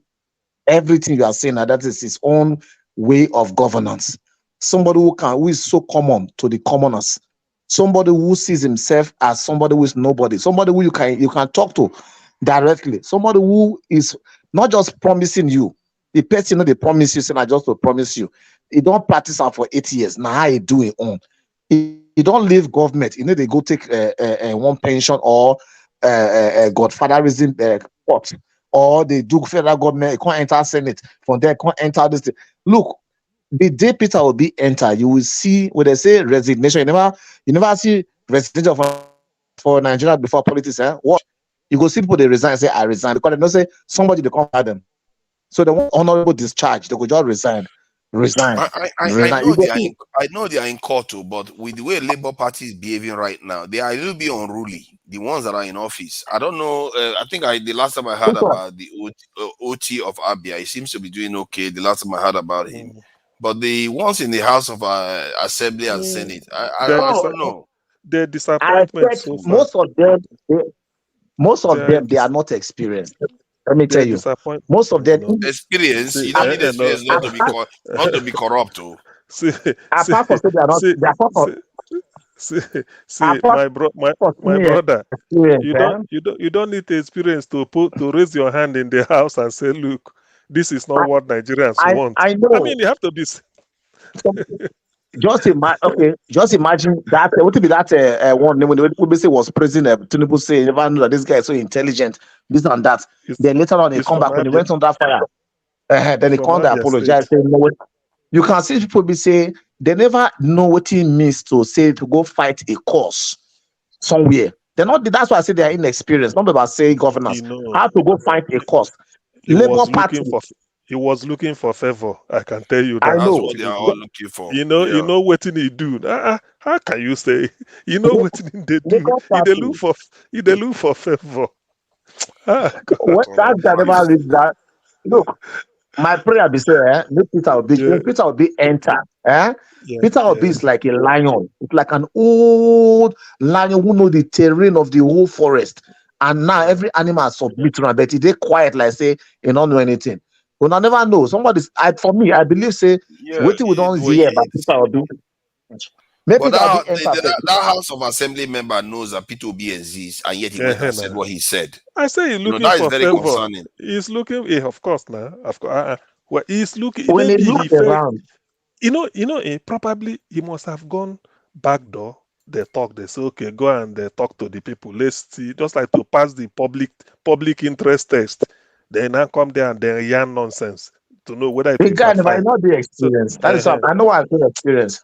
You don't need the experience to be corrupt. No, not about this. It's not about corruption now. But they are using this just like now you go among elders. The way they want to influence you with their old age, and they will use some words. You will begin to feel like, let me respect him because of his old age. You come to a point before you don't say, wait. Come on TV and start saying, I didn't know this guy was so prepared for office. Your party is in court with this same person. You are saying this guy is so prepared for office, he's doing so well. The guy is on a mission. That man is experienced about leadership. There are certain things you can't make excuse for a grown man for. That's a grown man that ran for office. He's not totally incompetent. He knows what he's doing. Not even a grown man. For you. Many of them they got elected by Peter Obi. Yes. For you to go and be telling the world that the person that deprived your principal of his what is this, and then he says no, he's just he's going there for favor, but maybe he wanted to test the water whether he go escape him. So that is the thing. I'm not making excuses for him. To add to that, for me, for somebody who has not been on seat before, who has not been in power before, that person cannot also say that you have not been observing from distance, at least just how much. You that is sitting in the stadium watching from far, you already seen the mistake, you already seen the loophole, you already seen the weaknesses afar. If you are given the opportunity to go in now, you already know, okay, this is the area I'm going to concentrate on. This is the thing I'm going to do to make sure that I bring a change. I know it's not always like that. This is F. Emmanuel. Let me tell you something. Hold on. I'm not finished. That's number one. Then number two, this one now is to Peter Obi. If, for instance, now Peter Obi comes in now, another important thing I want you to also concentrate to, in order to make his governance a superb one, is to try as much as possible to automate the system, to make sure that the system is less of human involvement, more of how will I call it? Technology. Technology based, exactly. Let it be technology driven than human involvement, because through that human involvement that is bringing about all this bureaucracy and so many hurdles which they create SPV. But when it's automated, you find out that you can easily track who did what or whatever, who did what or what's it called? You know? You not know what won't happen to Nigeria. Look, you not know what come. When you see Peter will be quiet, you don't know the cluster of bomb. It go bomb the electoral unit. It go, in fact, it go purge jam. If you're the computer expert, it go format every sector, especially of public office. Or Okonja Iweala, make I give you this tip. It will be very, very much active. I don't want to mention people they on the air, they want land as Peter Obi come. You go see, governance, nobody go to kill again, say I go become this one. But you go see, a pure sanity they can't do. Your rule will be defined. How much they get per sitting. Nobody goes hungry for that. When he enter, all of them don't lose their job. All of them. And all these ghost workers, they are creating here and there. Everything will become the thing of the past. You know one thing Peter Obi did in Anambra that made me happy and surprised. UNESCO used to fund I think they give grant to third world countries in education. So when he came to Nigeria Obasanjo launched the universal UBEB, universal basic education. Yes, UBEB. So Peter Obi said there's what they call counterpart funding, in which if you bring 50%, federal government go match them. But now UNESCO money. So they called Peter Obi, said your state has not accessed it. Peter Obi said, well, how does it work? Peter said, for primary school, he said, I will do it on one condition. That money will leave Abuja direct to the headmaster of the primary school. I don't want it to come to me. From Abuja, UNESCO office, direct to the headmaster so that I know he's accountable. He said, because if you bring it to Anambra Ministry of Education, there's a toll gate. From the toll gate of that Ministry of Education to the toll gate of the local government, he said, before you know it, corruption. He said he doesn't want. He said they laughed, but they agreed. He said, if you want me to sign, I don't want to see the money. From you direct to the headmaster. If you agree that, so that I know that he's getting to the man that need it. The man, that exactly. That's doing that alone has reduced the bureaucracy that that money would have passed through. Exactly. You know, he said it doesn't. He said because this is the person that need it. Take the money from, give it direct to him, so that when we want to audit, we hold him responsible. Not that you bring it to Anambra Ministry of this, then it comes to governor's office. From there, it moves to the commissioner's office, ministry. From there, the commissioner will sit on it for 2 months before he releases it to the. He said, no. He said, all those toll gates too much. He said, he doesn't want it. He said, from UNESCO office in Abuja, direct to the primary school. Did you agree? He said, yes. He said, okay. He signed. So nobody sees it except direct. So if it's something like that, I know Peter Obi will do it. When he comes to government, he say, look, the budget is for this person. You go and take it. That is the thing. You see, simple cutting waste in government can give Nigeria billions. Can give Nigeria billions of naira. In fact, Dr. CM, like I said earlier, if Peter Obi comes on board, and he's able to automate some processes, you find out that there will be less people, even in government, that has to do with what's it called, employment. Why? Because the system is on autopilot. That is, it's automated already. Where you need 10 people to work, one or two person are the one manning that position. And just like here in the US, it will be efficient. Exactly. Exactly. AI is replacing a lot of human involvement in jobs. That's why you see a lot of people are losing jobs today. Artificial intelligence. So you have to automate a lot of. It will create unemployment. No worry. It will create unemployment and they will use it. The thing is this, redundant, people will be redundant, massive unemployment will come up. So they would think the government has done the wrong thing. I will criticize him. Why is this? Look, go into farming. Let them go into farming. We need food. No, the thing the good thing about it is that will also make the younger generation too to go about making more research and going to study more to embrace themselves with the recent technology too. Because the way we studied back then is no longer the way people are studying now. a lot of things has changed. You understand? People will now upgrade as well. So doing that, we also bring about more what's it called, educated people in the system rather than old school. You know. Right. Gentlemen, I want to leave you people to go and sleep. Just go there. Look, good night. Because this is an American session. All of them are US, isn't it? Where you did? The UK. Move from UK, come this side. Okay, UK now where old people. Once you don't retire, you go stay free.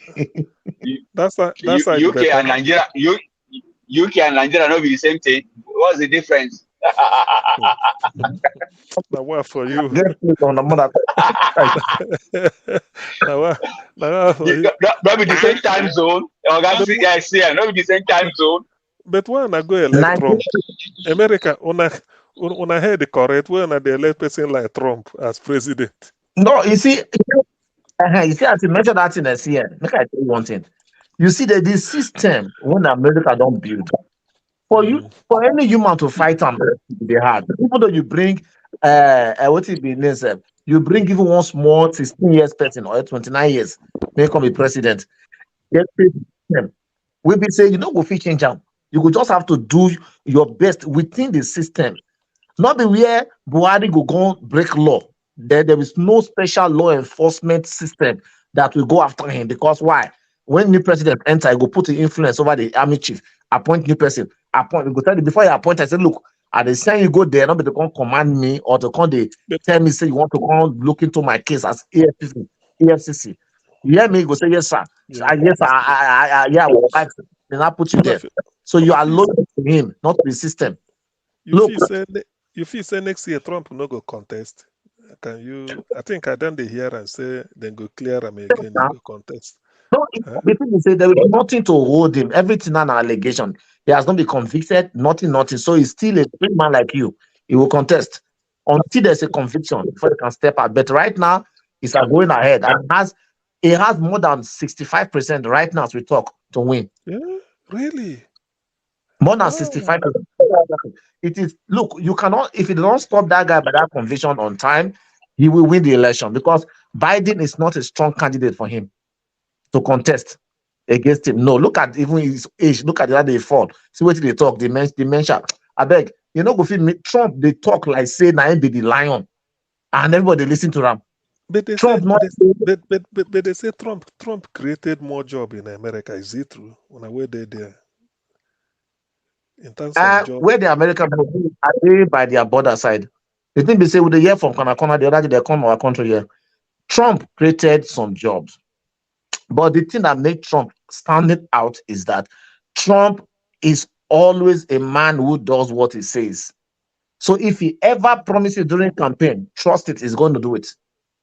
And he said they want to make America first, great first, no other thing. Trust me. And nobody can mess with why American why do we say that he does everything that he says? He didn't exactly build the fence. No, you know what to Niger. You know what happened by that fence. Even though he said that Mexico will pay for the fence, and he said he was going to build a wall, and he built a little bit of a fence, a beautiful fence as he calls it. And he said Mexico go pay for it. That is the aspect that makes me laugh. And they didn't even pay for it. And so he had his own way. See, I think what stands out about Trump is that I think people need to understand why Trump is popular. The reason why he's popular is because he's trying to defend the interests of the white majority in the country. Yeah. Trump is racialized. That's why they support him. Even women that he insulted openly still voted for him. So because there are certain things that go beyond economic interests or so this is why the people that support him don't care about all his antics or even corrupt interests. Like they know he's corrupt. He doesn't pay tax. Yes. But yet they still vote for him. Even church will vote for him. So it tells you that that guy, he knows the message that and that's what makes him, for me anyway, makes me uncomfortable with him because I know he's racialized. He's for the Europeans. That's what he's for. That is what connects him and Peter Obi. Obi know the message. What is what needed to be heard now. Everybody join on the warning band of Peter Obi. Hey, this is our man. This is the person. This is the prophet I've been looking for. Everybody, if not for the intimidation, look, if they want to do something, say let them ready do a flat ground, a level ground play for politicians in Nigeria. Peter Obi, I'm sure, he will win without no intimidation, no anything.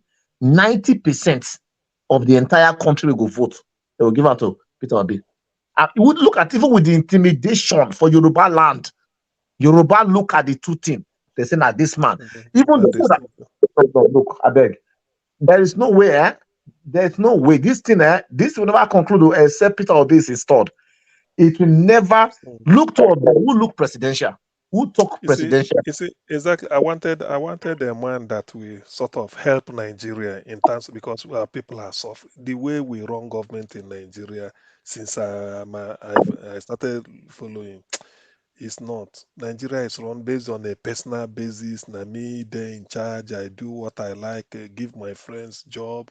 Eat, embezzle money. Do anything.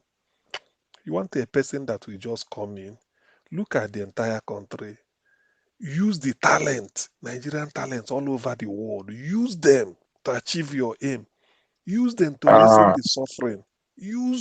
Open up the country, talent everywhere. Address the problem of the people. Even this security we are talking, I'm sure if you go like American Army or this all over the world, there will be intelligent Nigerians that are intelligent in every field.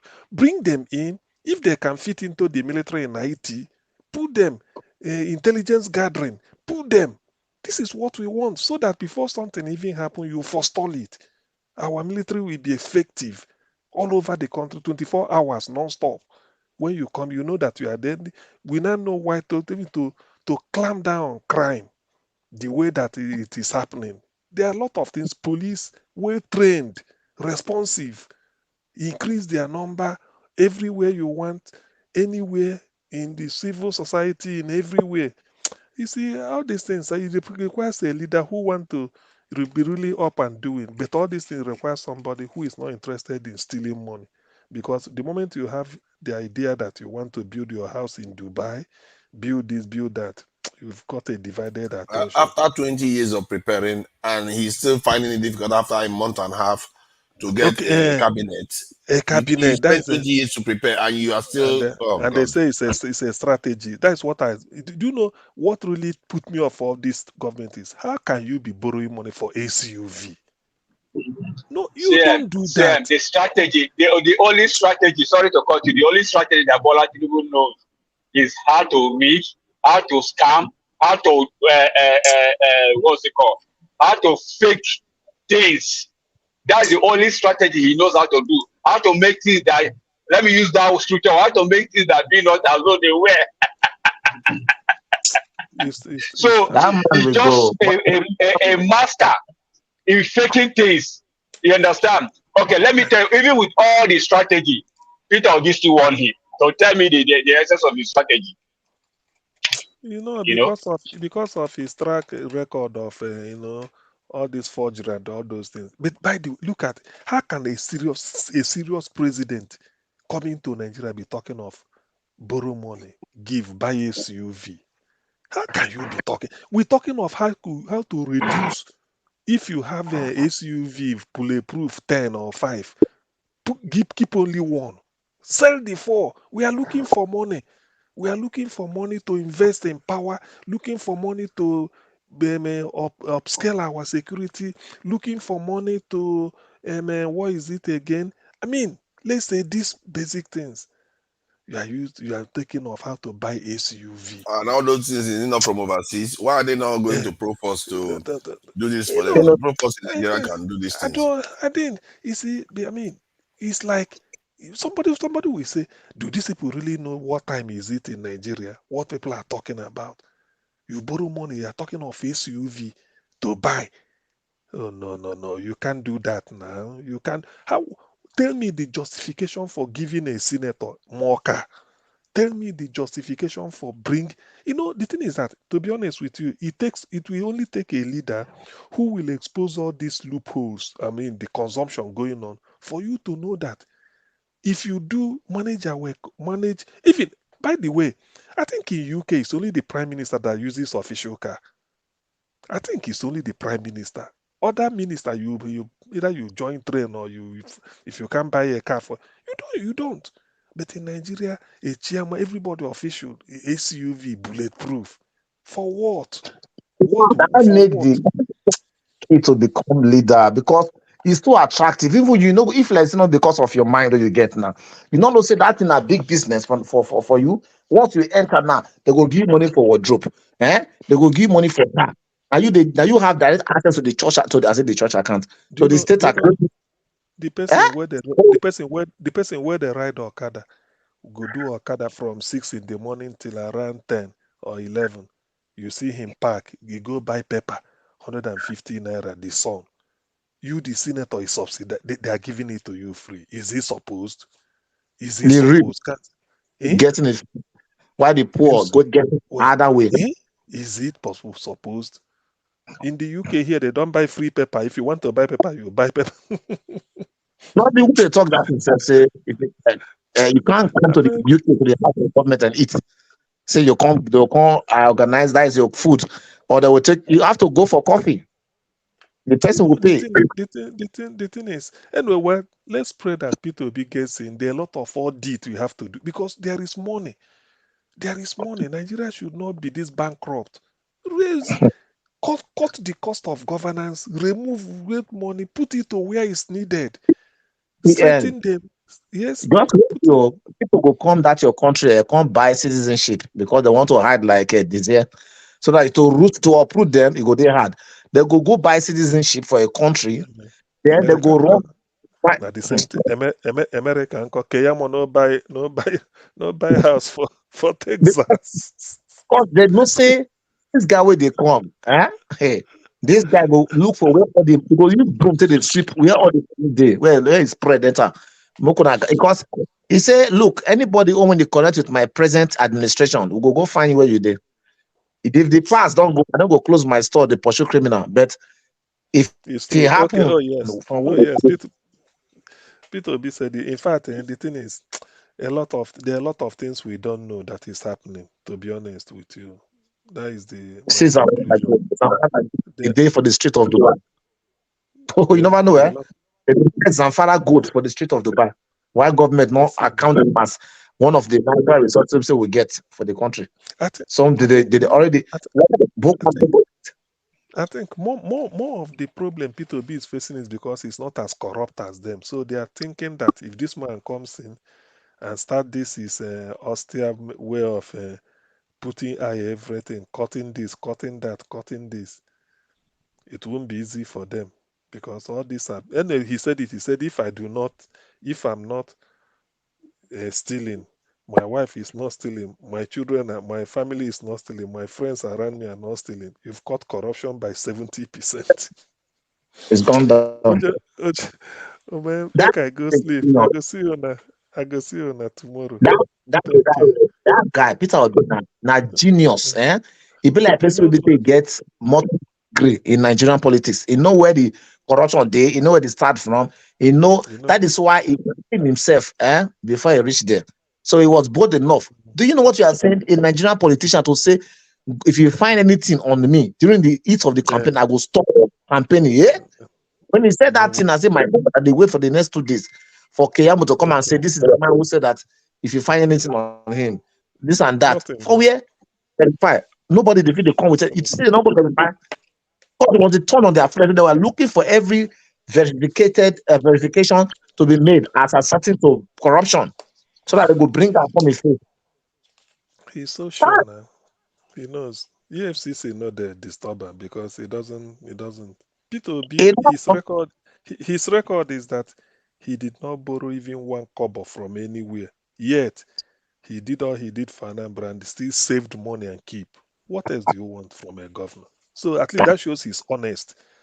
That shows he's honest. Save the money without borrowing. He didn't want nothing. The plot of land, not even one. No street is named after him anywhere. Look at that kind of self.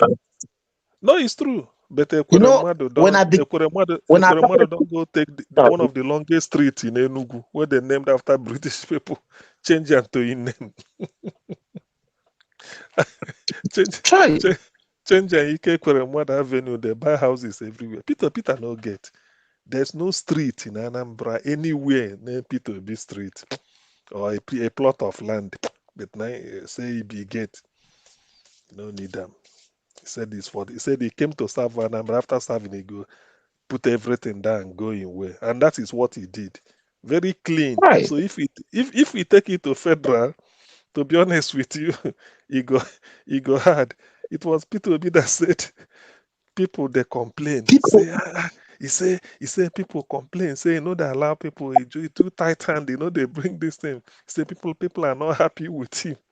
Peter Obi saying he no promise anybody happiness in his manifesto. I think someone like Peter Obi, his own is that I think he's not like greedy. Once he's got enough, he's not like going overboard. And this is one thing many of our leaders don't understand. They don't want to stop. They just want to keep stealing and stealing. What are you doing? Peter Obi is like a contented person. He doesn't like to go overboard. What do you need with all anything? Those? Exactly. You go and put house in America, paying tax where you are not living there. House in Dubai. What are you doing with all this? House in the UK. Yeah, Nigeria needs a president that operates like that. We just need a president that operates like that in such an austere way that knows how to. It's just a shame. Let's see what the courts do. Yeah. To go get 40 just imagine that gigantic house for Ignacio that Nigeria was just showed us today. That one is like almost. It's as big as some of our villages back home. That you have used to build a strong industry, that will be productive for the country. But that house now, tell me how many people is living there? How many people that are living there now? That can fence big house with whose money? And yeah, EFCC is not investigating such a one. They say Lucky Igbeneghu did first time for Edo State. People say, no way, go second time, he failed. Look at what did he do? He say, Papa say, if person fail class, me gonna allow and repeat. he said, really? Oh no, yes, ask Edo people. That's it. He said, first time when you do 4 years, Edo people say, no. This man is a failure. He can't go for second time. So when in the campaign, then Papa say, they say my son failed. If he fail, I'm going to allow and repeat class. Maybe if you fail the class, you repeat them. No, it's true. Can you see? Ask people. He said, in short, our family members too, family members too of the politicians are also another big problem that we should also not forget. Of course. They are also encouragers of these politicians to loot more. Of course. No, the thing is, if you want to succeed, you keep your family members at bay. You tell them so that they give you that gap. You do what you want to do. But if you bring them in, some will embezzle money, do so many things on your behalf where you not even know. Anyway, well, let's just hope that, as for me, my annoyance with this administration is how can you be buying SUV when Nigerians are crying? Look at the guy get the money. That's what you call misplaced priority. Priority, my brother. I tell you. But he tell you before saying they come misplaced priority. So I go continue from where Buhari stop. And they come there because of my turn. My turn to do what? To shop. I don't say for the chop. I don't go chop. Now our time to. So he don't tell us before. That is why we refuse to vote for him. And that is why we're in court. All those money where they have bought anyhow, he go vomit them. I trust one thing, say the kind of, because we need a stingy person. Peter Obi, everything about Peter Obi just the right for the moment. Not be the person be say they very flamboyant and very, very lost in wastage. Exactly. No. So we need somebody who's stingy. When you go look, you see, I can play that video, where Peter Obi they talk over and over as if the thing are music in my ear when he say that they can't bring Then I said they need to change the table, a furniture. Now I constantly the professor use. And so it's for the last point now. Make the yours dust and clear. I go still not be to write. I go take a write. I don't want to write. I go write for them. Leave them. Oh Lord, I just he say Intel in cabinet say I'm they also want proud. invest. He say Intel in cabinet say he want buy nursing buses and then cards so that you go use. They say, hey, how you go buy nursing? We started yesterday. You don't know whether the car is good. If the brake fail, you go keep people. Peter Obi say, look, we are buying it. Anybody where he kill, make he kill. Anybody where die, make he die. People where not go die, make them stay. And that's what he do. The guy they stubborn. Anyway, when I pray he comes in, and then Nigerians will see a lot of all these cutting costs. People will know that Nigeria is rich, that we don't need to borrow couple. We don't need to borrow money. How many billion we don't owe? We don't need a margin. Borrowing. I think they say 77 trillion. I don't know which one. I figure why here. I don't know whether it's true. Around 77 trillion. People Obi don't sell all those aircraft we get. Those Nigerian Airways. If you don't sell some, if you don't sell some of those government cars, say 100 cars, they follow one person. They go where? Where did they go? Where 100 people they follow me? If you don't sell, Nigerian Post Authority guest house, they're London. Peter Obi said only Nigeria, their post authority. In fact, another important thing too that I think Peter Obi should also look at outside, automating the government, making it, this. Apart from that one, we should also open up all these port authorities, all these our port, apart from seaport exactly. Open, as soon as those seaports is open, I guarantee you will see massive development across the country, because the one we have in like it's causing a lot of bottleneck, and it's limited. It's true. Anyway, gentlemen, good night. May I see you tomorrow. Thank you. Same here. No wala. Nah, let's retire for today. Okay. Night. Okay. Good night, everybody. Sleep well. God bless you.